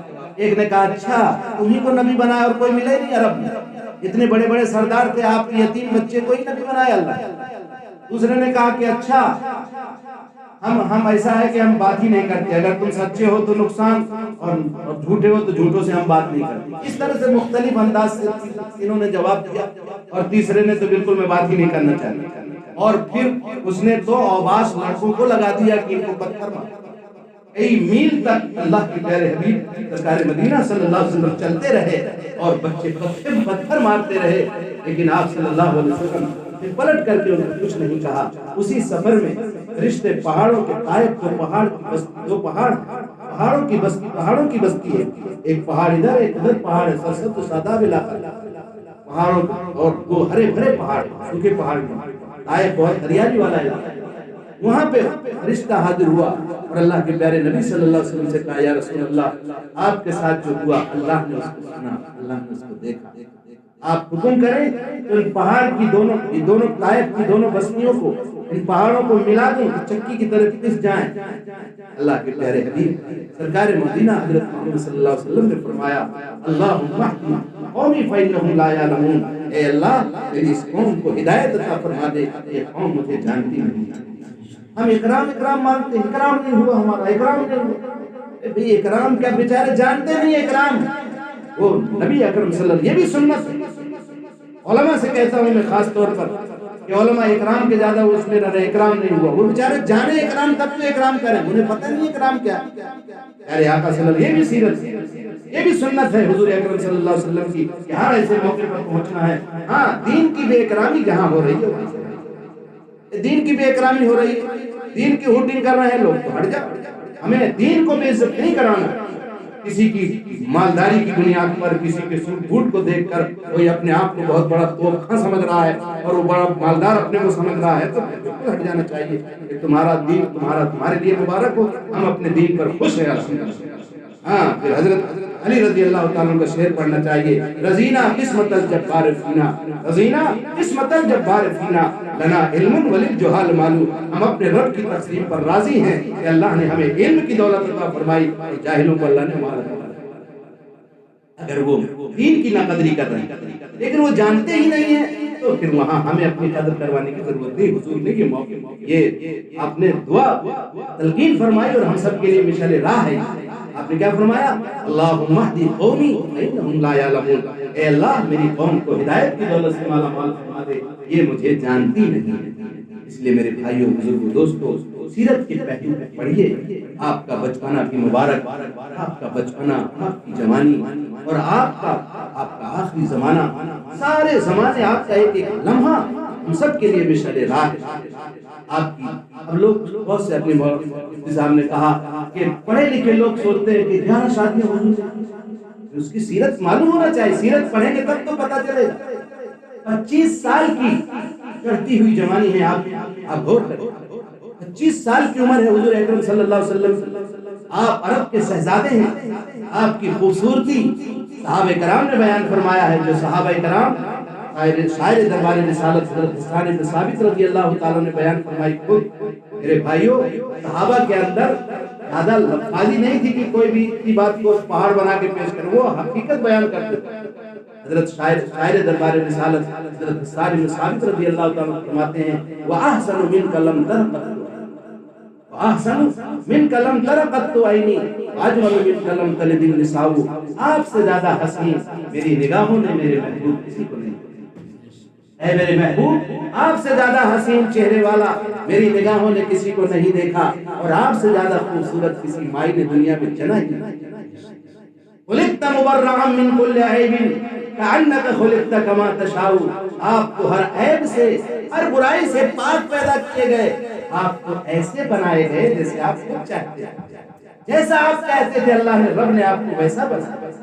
اتنے حسین و جمیل، اتنے خوبصورت حضور اکرم صلی اللہ علیہ وسلم، اور 25 سال کی چڑھتی ہوئی جوانی، اس وقت آپ کا امانت داری، آپ کی امانت داری، آپ کا علم، تقویٰ، پرہیزگاری اس زمانے جاہلیت کے موقع پر بھی مسلم، اور اہل عرب جو مخالف تھے، جو جانتے نہیں تھے بھی اپنی دھروہریں اور اپنی امانتیں حضرت محمد رسول اللہ علیہ وسلم بھتیجے کے پاس جمع کرتے ہیں، یہ تو بھتیجا سمجھتے تھے۔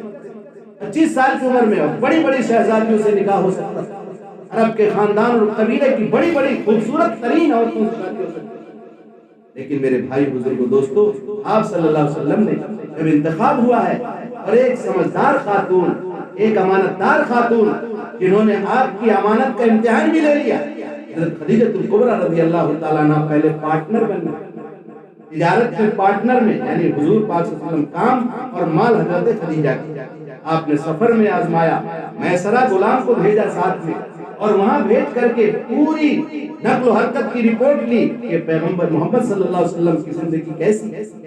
انہوں نے آ کر کے جو رپورٹ دی ہے حضرت خدیجہ سے کہ یہ تو عجیب ہی الگ ہی ہے، یہ تو جانوروں پر بھی رحم کر رہے ہیں، جانور کو بیچ میں لوگ اپنی اپنی سواریوں پر آگے، میں منڈی میں پہلے پہنچ جاؤں، لوگ دوڑاتے ہوئے چلے جا رہے ہیں، حضور اکرم صلی اللہ علیہ وسلم جانوروں کو بھی آرام کروا رہے ہیں، ان پہ زیادہ بوجھ نہیں لاد رہے ہیں، اور بہت آرام کے ساتھ، اور مجھے غلامانہ انداز میرے ساتھ اختیار ہی نہیں کیا، مجھے تو ایسا محسوس ہوا جیسا میں چھوٹا بھائی، پیارا بھائی آپ صلی اللہ علیہ وسلم کے ساتھ جا رہا ہوں، مجھے ذرا بھی غلامی کا احساس نہیں ہوا کہ میں آپ کا غلام ہوں، کہ میں غلاموں کی طرح جیسے مالک پیش ہوتا ہے نوکروں کے ساتھ، مجھے کچھ احساس نہیں ہوا۔ یہ ساری رپورٹیں جب سن لی انہوں نے تو پیغام بھیجا جناب رسول اللہ صلی اللہ علیہ وسلم کے پاس، حضرت ابو طالب حیات تھے، انہوں نے اس کو قبول کر لیا اور نکاح ہو گیا۔ حضرت خدیجہ کتنے سال کی تھی؟ 40 سال۔ ان کم وقتوں کو اعتراض کرنے والوں کو پڑھنا چاہیے پہلے، ہمارے لوگ کم سے کم پڑھ لیں، دوسرے لوگ تو اعتراض کرتے ہی رہتے، ہمارے لوگ کم سے کم پڑھ لیں کہ حضور 25 سال کے نوجوان اور خدیجہ الکبریٰ 2 مرتبہ بیوہ ہو چکی تھی، 2 مرتبہ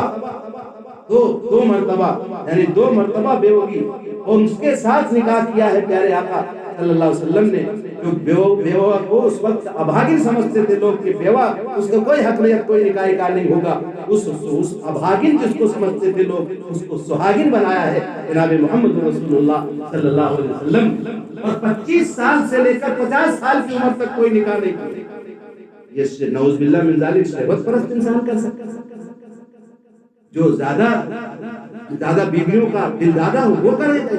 50 سال قیمتی سرمایہ، زندگی کے سرمایہ حیات، 25 سال کی زندگی اس ادھیڑ عورت اور بڑھاپے تک اس کے ساتھ رہے۔ آپ صلی اللہ علیہ وسلم 25 سال، 40 اور 25 کتنے ہوئے؟ 65 سال۔ حضور اکرم صلی اللہ علیہ وسلم 50 سال کے اور وہ 65 سال، بوڑھی عورت کے ساتھ آپ کی زندگی کے قیمتی جو ہے ایام گزارے۔ اس کے بعد بھی ہم کہہ رہے ہیں کہ حضور اکرم صلی اللہ علیہ وسلم 11 سال، اس کے بعد ان کے انتقال کے بعد پھر جتنی شادیاں زیادہ تر ہوئی، کوئی یہ بیوہ کوئی جو ہے مطلقہ. اس طرح سے آپ نے صرف ایک ہی کنواری تھی حضرت عائشہ صدیقہ رضی اللہ تعالیٰ عنہ. ان نکاحوں کا بیس بھی یہ ہے کہ خاندان کے عرب کے ہر قبیلے تک, ہر خاندان تک پیارے آقا صلی اللہ علیہ وسلم کا مبارک دین, آپ کی گھریلو زندگی ان عورتوں کے ذریعے سے ان کی مدد بھی ہو جائے اور حضور کا دین سارے گھروں تک پہنچ جائے. یہ مقصد, اور یہ مقصد بالکل سمجھ میں آ رہا ہے. اگر وہ مقصد ہوتا کہ عورتوں کے دل دادا تھے نعوذ باللہ من ذالک, تو 50 سال کے اندر اتنے نکاح کر لیتے. میرے بھائیوں, ہمارے سمجھنے کی ہے کہ 50 سال کا قیمتی سرمایہ, علم کا جو سرمایہ اور عمر کا جو سرمایہ تھا, حضور اکرم صلی اللہ علیہ وسلم نے حضرت خدیجہ کے ساتھ گزارا. ہمیں جب سیرت پڑھیں گے, حضور اکرم صلی اللہ علیہ وسلم کا سیرت کا علم ہمارے نوجوانوں کو ہوگا, تو جو لوگ اعتراض کرتے ہیں ان کے اعتراض میں ہم بہکیں گے نہیں, ورنہ کسی سے حلول جلول باتیں کرتے ہیں اور اس کی نحوست پہ اللہ علیہ السلام سے ہی کر دیتا ہے. یہ کسی کا احسان نہیں ہے, اسلام کا احسان ہے. لا تمنوا علی اسلامکم, قرآن نے خود کہا کہ تم اپنے اسلام پر مجھ پر احسان مت کرو, بلکہ احسان مانو کہ اللہ تمہیں اسلام کی ہدایت اللہ نے عطا کی. اس لیے میرے بھائی دوستو, ہمیں نروس ہونے کی ضرورت نہیں ہے. اپنی کمر کس لو میرے نوجوان ساتھیوں, لگ جاؤ کام میں. اپنی تجارت نہیں چھڑوائی آپ, کیا اپنی تجارت کرو. ہم تجارت کو بھی داعیانہ انداز کا بنتے, ہماری ملازمت کو مسلمان ہو, ہماری تجارت بھی مسلمان ہو. مسلمان کس کو کہتے ہیں؟ اللہ کا فرما بردار. ہماری نماز بھی اللہ کی فرما بردار ہو. نماز اللہ کی فرما بردار, فرما برداری والی نماز ہو, کیا غیر فرما برداری والی نماز ہو؟ ہاں, اگر دکھاوے کی نماز ہے تو وہ مسلم غیر فرما بردار نماز کہ مجھے نمازی کہیں لوگ. ہمارے اپنے اعمال کی حفاظت بھی کرنی ہے, اور اعمال کی حفاظت کے ساتھ دوسرے کو بھی اعمال کی دعوت دینا. سیرت طیبہ کا خونگر ہمیں خود بننا ہے, اور سیرت طیبہ کے احکامات اور سیرت طیبہ کو گھر گھر پہنچانا ہے. قرآن نے جو کہا ہے, دعویٰ کیا ہے, وما ارسلناک الا رحمۃ للعالمین, اے میرے محبوب ہم نے آپ کو سارے عالم کے لیے رحمت بنا کر. رحمت کیسے پہنچے گی؟ آپ کے رحمت والے قانون, آپ کی امتی ختم نبوت کے صدقے میں اللہ نے ہمیں یہ خیر اور رحمت کے پیغام کو پہنچانے کے لیے اللہ نے اس امت کا انتخاب فرمایا ہے کہ ختم نبوت کے صدقے میں اللہ نے رحمت للعالمین کا یہ رحمت والا کام اس امت کو دیا ہے. اس لیے ہمارے لیے ضروری ہے, قرآن نے اس امت کی تعریف کی ہے. فرمایا کنتم خیر امۃ اخرجت للناس. یہ امت اپنے سوارتھی امت نہیں ہے, نسوارتھ ہے. یہ سوارتھی کام نہیں ہے, اس کا اپنے سوارتھ کے لیے نہیں. جو دوسرے کے سوارتھ کے لیے کام کرتا ہے وہی دنیا میں باعزت ہوتا ہے. آج دیکھو دنیا کے لوگوں کو, فلاں صاحب ہمارے لیڈر ہیں, وہ دنیا کے لوگوں کا کام کرتا ہے, حالانکہ ان کی لالچیں دوسری رہتی ہیں. آج جو مخلص ہوتے ہیں ان کی ہمیشہ قدر ہوتی ہے کہ یار یہ ہمارے لیے کھڑے رہتے ہیں, کوئی لالچ نہیں. ایسے لیڈروں کو تو پہلے ڈھونڈا جاتا تھا, اب تو بہت مشکل سے ملتے ہیں. تو جو سوارتھ کے لیے, پر سوارتھ کے کارن جو دوسرے کے سوارتھ کے لیے کام کرتا ہے وہ باعزت ہمیشہ سماج میں رہتا ہے. اللہ تعالیٰ اس کو دنیا میں بھی عزت عطا فرماتا ہے اور آخرت میں بھی عزت. اس لیے ہمارے حضرت نے کہا نہیں ہوتا ہے جس میں خدمت مخلوق کا جذبہ, نہیں ہوتا ہے جس میں خدمت مخلوق کا جذبہ, کسی کی بھی نظر میں وہ کسی قابل نہیں ہے. خدمت خلق کا جذبہ ہمارے دل میں ہو. اللہ کے پیارے نبی صلی اللہ علیہ وسلم کی خدمت کے انداز سے خدمت, حضور کے طریقے خدمت کا جذبہ بھی. خدمت کے جذبے کا مطلب یہ نہیں ہوتا کہ کچھ بھی کرنا شروع کر دیں, دائرے شریعت میں رہ کر کے ہمیں خدمت کرنا ہے. حضور نے فرمایا خیر الناس من لوگوں میں سب سے بہتر وہ ہے جو لوگوں کو فائدہ پہنچاتا ہے. ہمارے پیغمبر نے یہ نہیں فرمایا خیر الناس من المسلمین, تم لوگوں میں سب سے بہتر وہ ہے جو صرف مسلمانوں کو فائدہ پہنچاتا ہے. یہ شریعت کا یہ رحمت ہے, یہ رحمت ہے کہ دنیا کے تمام انسانوں کے لیے ہماری زندگی رحمت ہے. ہمارا ایک ایمان والا بھائی, ایک دائی جس پڑوس میں رہتا ہو, غیر مسلم ہمارا بھائی کوئی رہتا ہو, انسان ہے وہ بھی, اس کی بچیاں ہماری نگاہوں سے محفوظ ہوں, اس کا مال ہماری نگاہوں سے محفوظ ہو, اور اس کو یہ بھروسہ ہو کہ میرے بغل میں میرے محمد رسول اللہ صلی اللہ علیہ وسلم کا ماننے والا رہتا ہے, مجھے کوئی فکر کی ضرورت نہیں ہے, نہ میرے مال میں کوئی خیانت ہوگی, نہ میرے بچوں میں کوئی خیانت ہوگی, اور نہ میری طرف سے کوئی, میری آنکھوں سے کوئی میرے گھر کی طرف دیکھنے والا نہیں ہوگا. یہ اس کو اطمینان. جب تک پڑوسی مطمئن نہ ہو ہم کامل مومن نہیں ہو سکتے. کہاں بیٹھے ہیں ہم سب دوسروں کا قصور ہے, دوسروں کا قصور ہمارا قصور ہے.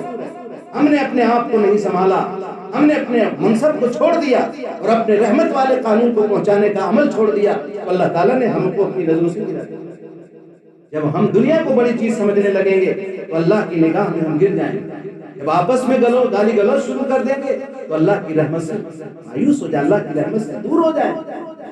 آج ہمارا حال یہی ہے، ہم تنقید ایک دوسرے کو، یہ غلط وہ غلط یہ غلط، ارے اپنے کو تو دیکھتے نہیں پہلے کہ ہم غلط، ہمارے بس ہم تہذب گروہ بندی، ہمارا بس ہمارا میرا چبوترا، میری مسجد اور میرا مدرسہ، میرا مکتب، بس ایک مکتب کا لڑکا اگر قاری صاحب کے بچے کو دوسرے مکتب کا کوئی اچھے قاری صاحب سے ارے ایسے ہی اور قاری صاحب کے مکتب کا پڑھے گا الحمدللہ میرے مکتب کا نہیں۔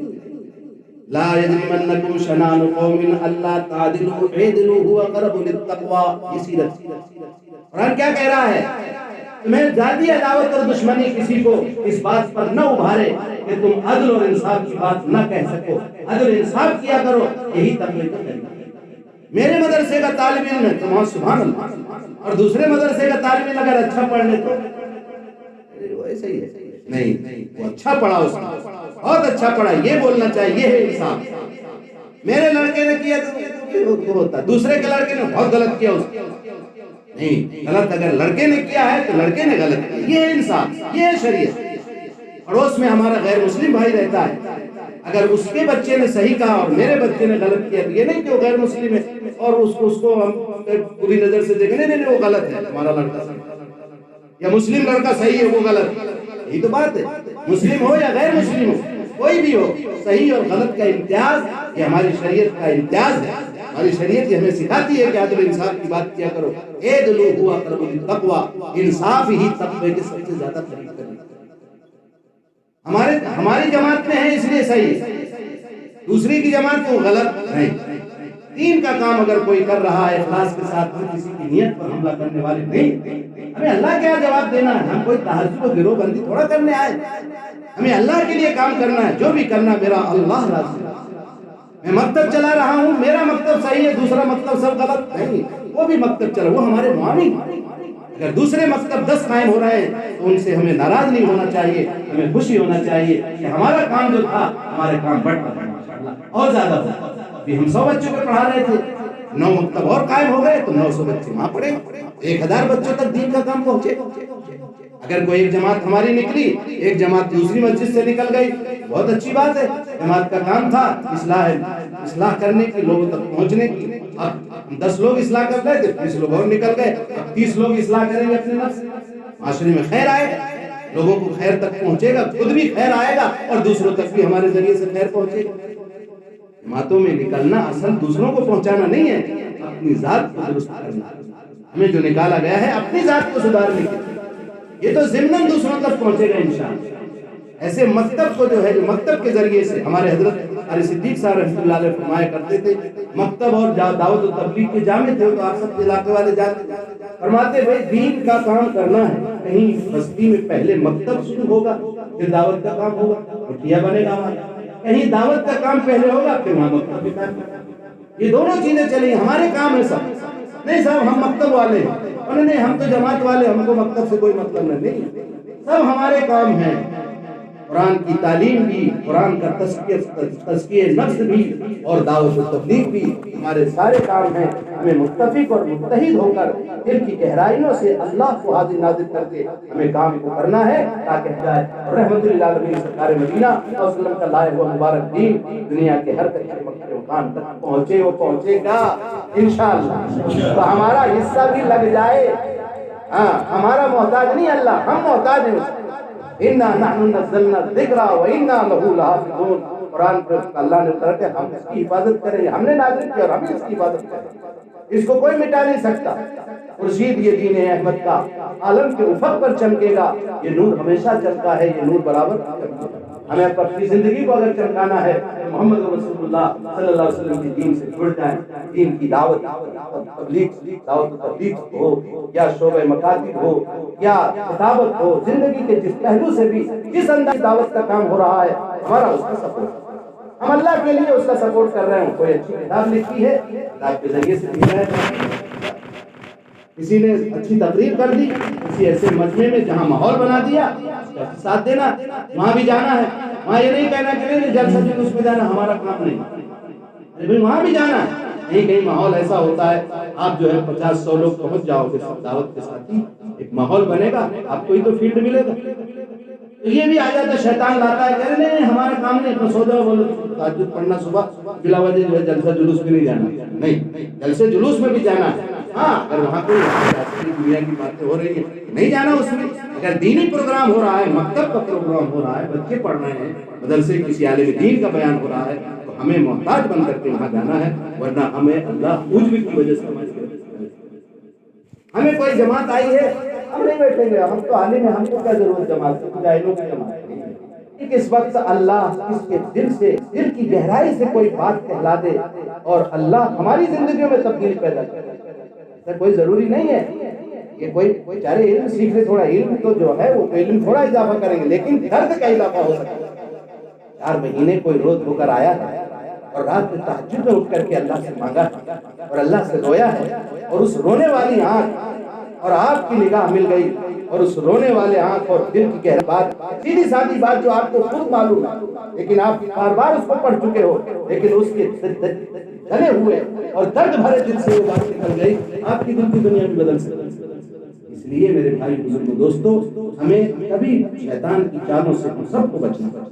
اللہ تعالیٰ ہم سب کو نبی رحمت حضرت محمد مصطفیٰ صلی اللہ علیہ وسلم کے طریقے کے مطابق زندگی گزارنے کی توفیق نصیب۔ اس لیے ماشاءاللہ یہ مکتب کا جلسہ تھا، ہمارے والد صاحب نے بلایا ماشاءاللہ، اور سارے لوگ جو ہے دعوت کے بھی ساتھی وہی ہیں، مکتب کے ساتھی بھی وہی ہیں، اس لیے اپنے لوگ ہیں، اپنے لوگوں سے مذاکرہ ہے، کوئی اس کو بیان مت سمجھنا، آپ ایک مذاکرہ ہے، اس لیے ہم اپنے مکتب کو بھی مضبوط کریں۔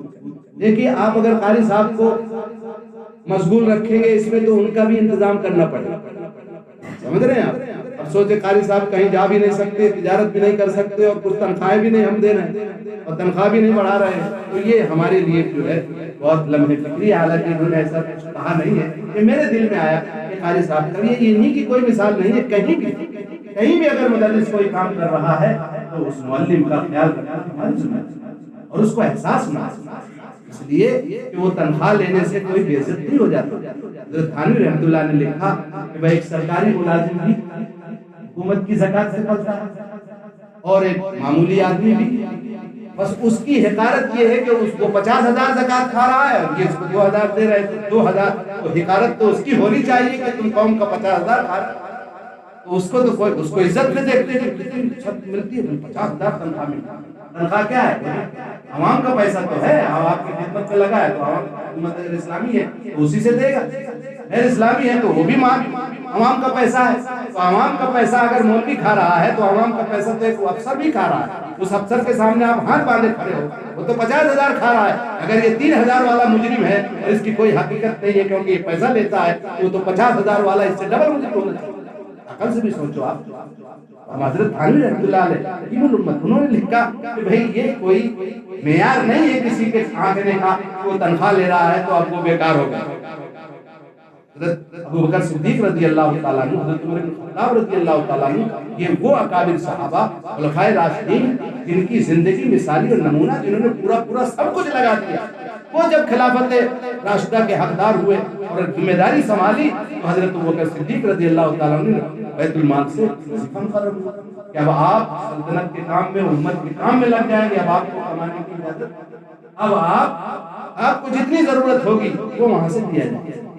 لیکن وہ بھی مثال کی دینے میں بھی ہم بھی جو ہے علماء کو بھی تھوڑا سا جو ہے کم میں گزارا کرنے کی عادت ڈالنا چاہیے، یہ نہیں کہ وہ 25,000 کما رہے ہیں تو ہم کو بھی 25,000 ہی چاہیے، جو گزارتے ہیں بیچارے 25,000، ان کے 5,000 ان کے 25,000، اللہ اس میں بھی زیادہ برکت دے دیتے ہیں۔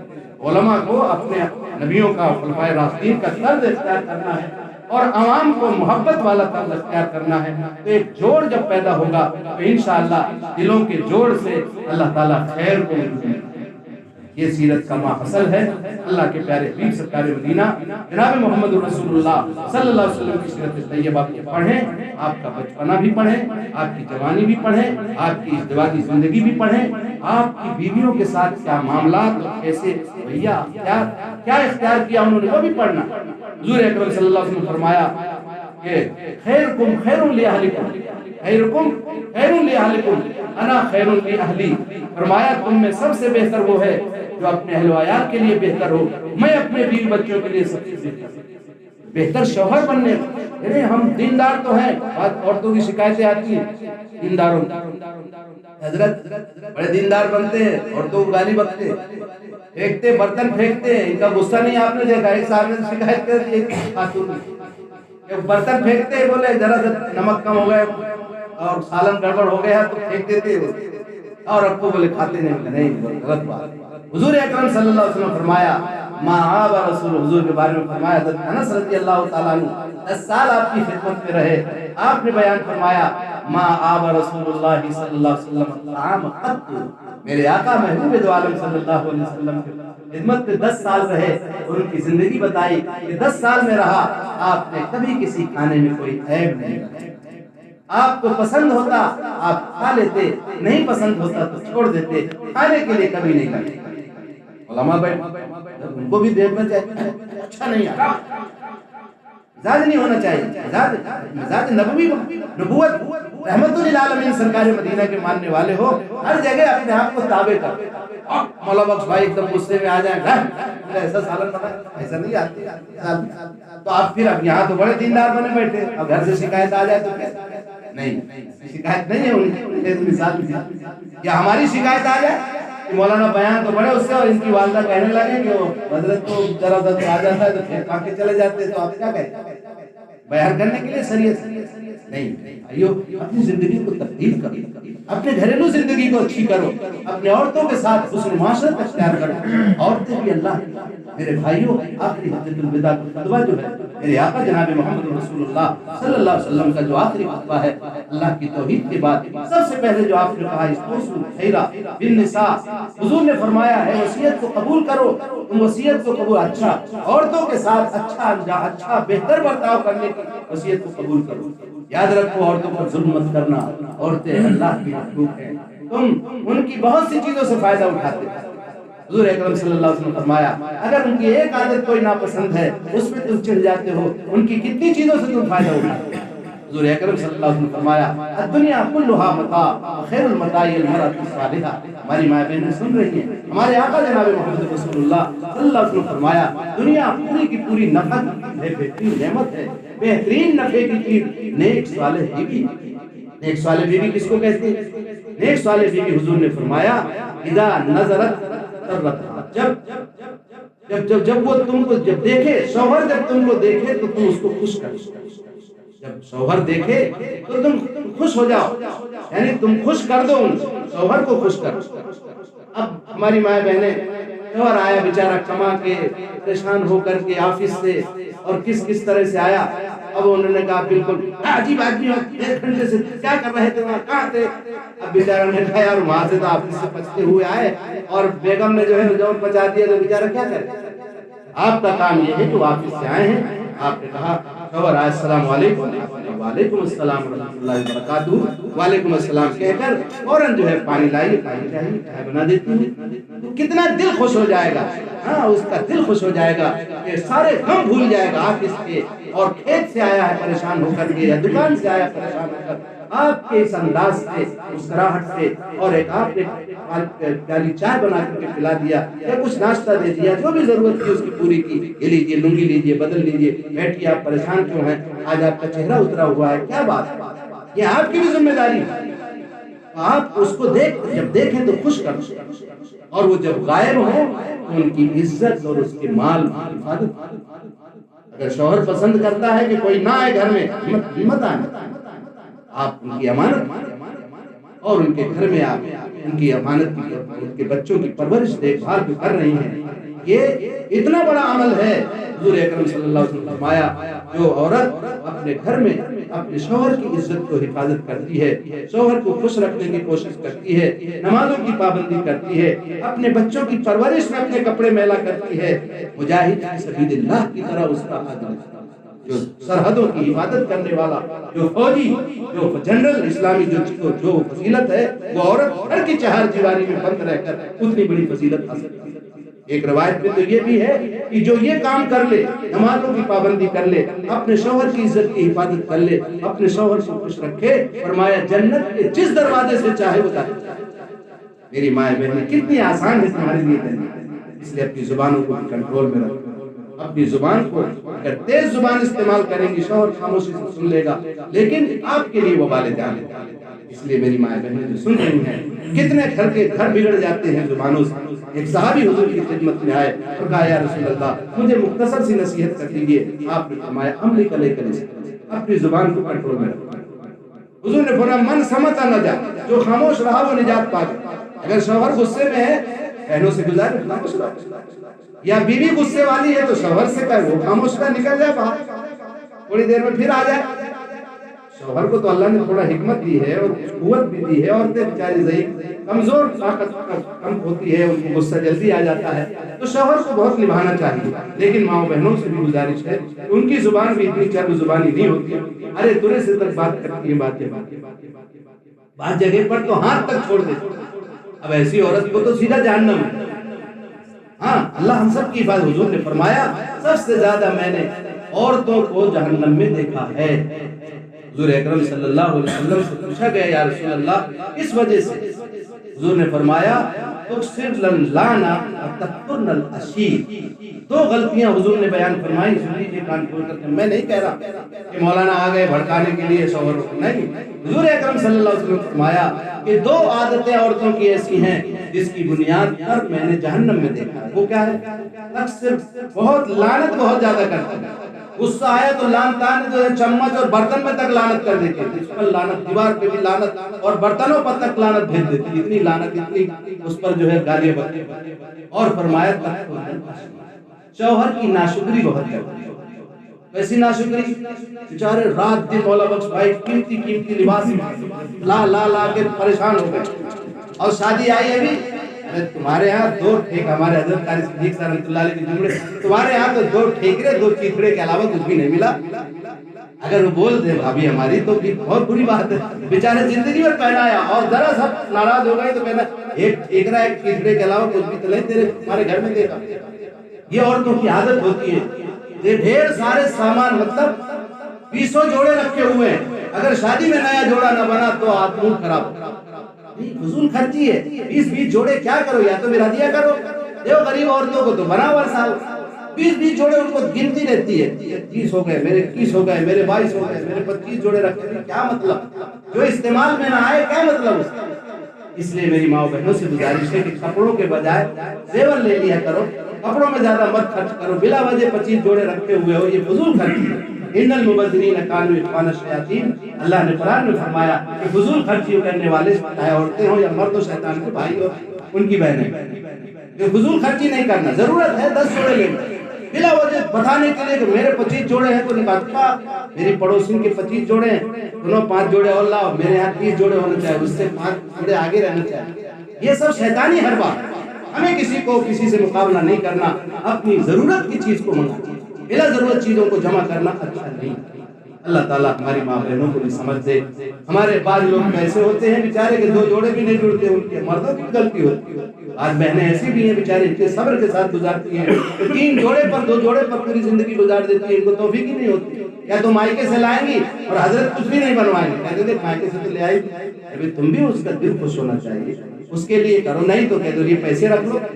سیدھا تعلق یہ ہے کہ اگر آپ زیادہ جوڑے رکھتے ہیں تو آپ پیسے دے دو، وہ سنبھال کر کے رکھیں گے، انشاءاللہ آپ کے ہی کام آئے۔ عورتیں بہت محبت کرتی ہیں، جذباتی ہوتی ہیں، جب ضرورت پڑے گی تو آپ کو کام میں دے دیں گے، اس لیے پیسے دیا کرو۔ ان کو بھی پیسے لگتے ہیں، یہ بھیج لو ان کے مائکے میں ملنے کے لیے۔ بعض لوگ بڑی بڑی نظر، ہمارا بھتیجا ہے، کتنے دیے تم نے؟ ارے اور دیو پیسے کہ بھائی بھتیجا آیا تو اس کو دیو۔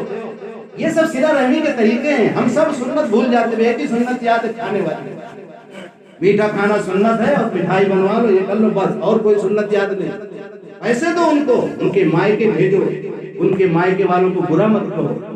بعض لوگوں کا عادت ہوتی ہے، ارے تیرے بھائی تو بہت بدماش ہے، تیری بہن ایسی، یہ سب سے بڑا فتنے کا جڑ ہے۔ حضور اکرم صلی اللہ علیہ وسلم منع فرمایا کبھی اپنی بیوی کے مائکے والوں کو برا مت کہو، وہ بھلے کہے، وہ اگر کہے تو کہے نہیں تمہارے بھائی بہت بزرگ آدمی ہے، وہ تو سب جانتی ہیں کتنے بزرگ ہیں، اپنے کو کہنے کی ضرورت نہیں، یہ حکمت ہے۔ اس لیے میری گزارش ہے تمام شوہروں سے کہ اپنی بیویوں کے مائکے والوں کے ساتھ کرو، کیونکہ دیکھیے آپ کے نکاح کے ذریعے سے آپ کہاں آئی ہے، وہ اس کوکھ سے پیدا ہوئی ہے، وہ بھائی کو اپنے نہیں بھول سکتی ہے، وہ گلیاں، وہ گھر، اس کے جو بچپنا 20 سالہ تحریر پر جس پہ اس نے گزارے ہیں، اور جس ایک ماں کی پیٹ سے دونوں پیدا ہوئے ہیں، آپ اس کی بہن کو اور بھائی کو برا بھلا کہیں گے، اس کو ضرور کچوکے لگیں گے اور آپ کی طرف سے اس کو نفرت پیدا ہوگی۔ سمجھتے رہیے بہت سے توڑ کا ذریعہ یہ چیزیں بن جاتی ہیں۔ جب بتایا کہ حضرت جب دیکھو تو بس میرے بھائیوں، تمہاری بہن ایسی، تمہارا بھائی ہے، سارے بھائی تم اپنے بھائیوں کو دیکھو، تمہارے بھائیوں کو بولتی تم کو نہ، وہ عورتوں کا بھی کام ہے کہ شوہر کے بھائیوں کو، شوہر کی بہنوں کو بھی کچھ نہ ان کا احترام کرو، یہ معاشرت کہ اس نے معاشرت ہے، ایسی زندگی کبھی طلاق کی نوبت نہیں آ سکتی، ایسی حسن خوبی کے ساتھ زندگی گزرے گی، ایسا گھر جنت کا چمن بن جائے گا، جنت کا نمونہ بن جائے گا۔ پڑھاؤ تو سیرت، پڑھاؤ حضور اکرم صلی اللہ علیہ وسلم کی سیرت اور حضرت خدیجہ الکبریٰ کی زندگی، حضرت عائشہ کی زندگی، کیسے حضور اکرم، حضرت فاطمہ کی زندگی، اختلاف ہوا میاں بیوی میں، حضرت حضور اکرم صلی اللہ علیہ وسلم نے کیسے صلح کیا۔ ایک دفعہ ناراض ہو گئے، حضرت فاطمہ سے ناراض ہو گئے، کون؟ حضرت علی۔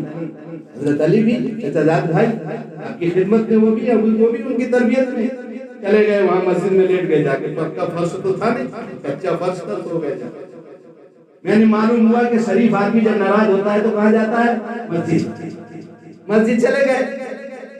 اب مسجد چلے گئے بیچارے، حضور اکرم صلی اللہ علیہ وسلم سے حضرت فاطمہ نے بتایا کہ تو جان کہاں، علی کہاں ہے؟ ناراض ہو گئے، چلے گئے۔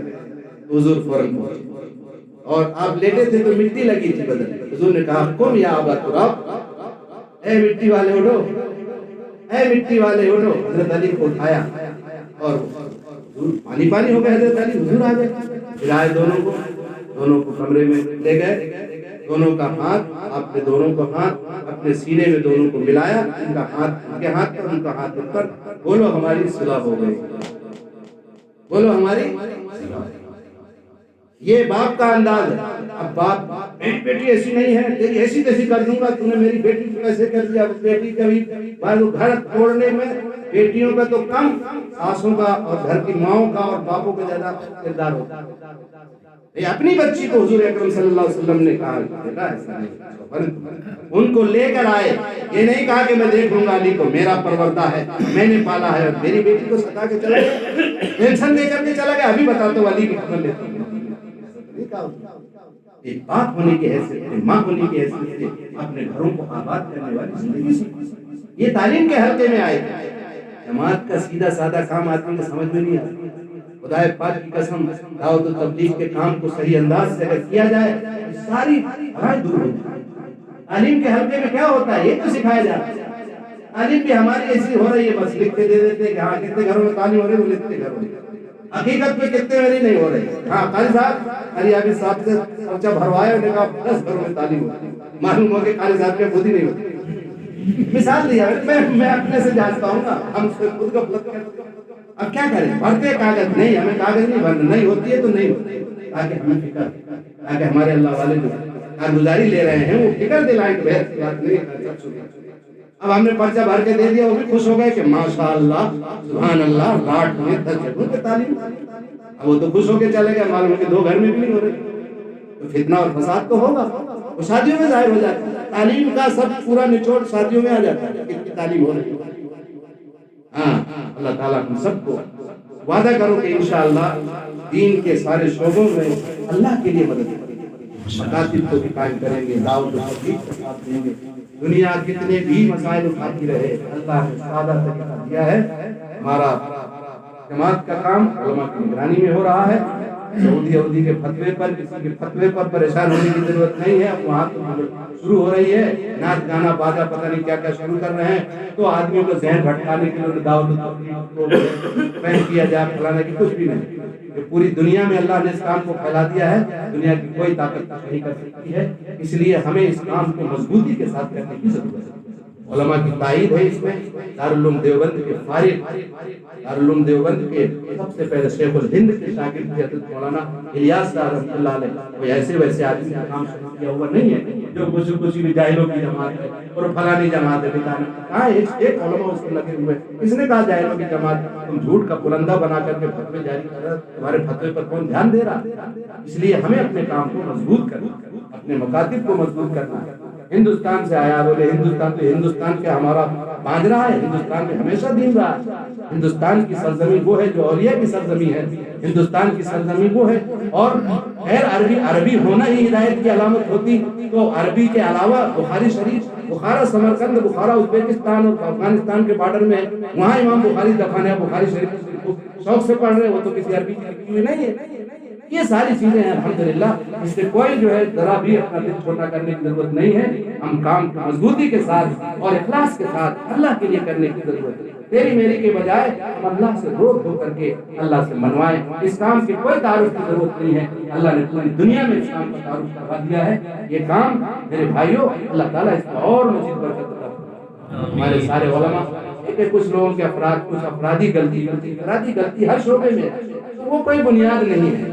جو بنیاد اس میں ہوتی ہے، جو بانی جو بنیادوں پر قائم ہے دعوت، اللہ کا شکر ہے شریعت اور سنت کے مطابق کام ہو رہا ہے، علماء کی نگرانی میں ہو رہا ہے۔ اللہ تعالیٰ اس کام کو دن دنی رات چوگنی ترقی نصیب فرمائے اور مکاتب کا معاون بھی بنا۔ مکاتب اور مدارس کا معاون بننا ہے، یہ بہت بڑی پلان ہے باطل کی کہ مدارس اور علماء اور دعوت تبلیغ ان میں متبھید پیدا ہو اور الگ الگ ہوں، علماء سے بے جوڑ ہو جائیں۔ نہیں، ہم اپنے عالم سے جوڑنا ہے، اور کوئی عالم دعوت سے لگا ہو تو بھی نہیں لگا ہو، وہ اس کا ذاتی معاملہ ہے، اس کو بصیرت ہوگی تو لگے گا، زبردستی لگانے کی اس کی ضرورت نہیں ہے۔ بے بحیثیت عالم اس کی قدر کرتا ہے، عالم ہے، نائب رسول ہے، محمد رسول اللہ صلی اللہ علیہ وسلم کی وراثت اس کے پاس ہے۔ بخاری اس نے پڑھا ہے، ترمذی اس نے پڑھا ہے، مسلم اس نے پڑھا ہے، اور وہ ہمارا قائد ہے۔ ہم اس کے سامنے جو ہے تلمذ ہو کر بیٹھے۔ ہم کبھی بھی کوئی بھی ہمیں کسی بھی عام آدمی کو یہ حق نہیں ہو سکتا کسی عالم کی ہم بے ادبی کریں۔ اللہ تعالیٰ ہم سب کو نبی رحمت مصطفیٰ صلی اللہ علیہ وسلم کی شریعت کے مطابق زندگی گزارنے کی توفیق نصیب، اور ہم اس کام کو اپنا کام بنائیں۔ علماء سے اور ائمہ سے، اور یہاں بہت سے لوگ ہیں مکاتب چلانے والے، ان سے ہماری درخواست ہے اس کام کو اپنا کام سمجھیں، پورا تعاون کریں، پوری مدد کریں کہ اللہ کے بندے کس حیثیت سے اور کہاں کس کنڈیشن میں یہ لوگ آئے ہیں، اللہ کے راستے میں ان کا وقت ضائع نہ ہو، ایک لمحہ ان کا قیمتی جو ہے وصول کروایا جائے اور ان کی پوری تربیت کی جائے، اپنے اوقات کو فارغ کر کے مقامی لوگ جو ہوتا ہے یہ جماعت آئی چھوڑ دیا بس ٹھیک ہے آ جائیں گے، تعلیم ہو رہی، تعلیم ہو گئی، اتنا پوچھا ہے تعلیم میں بیٹھنا ہے، ان کو لے کے جانا ہے، ان کے کیے مسائل کرنا ہے، ساتھ میں اپنے اوقات کو بھی لگانا ہے، 3 دن کی ترتیب لگا کر کے ان کے ساتھ جانا ہے۔ علاقہ نیا علاقہ ان کو کیا معلوم ہے، یہ مل جل کر کے کام کریں گے انشاءاللہ۔ رحمت والے قانون میرے آقا جناب محمد رسول اللہ صلی اللہ علیہ وسلم کے ہر گھر تک انشاءاللہ پہنچیں گے، اور ہمارا بھی اس کا حصہ ہوگا۔ اللہ ہم سب کو عمل کی توفیق نصیب فرمائے۔ وآخر دعوانا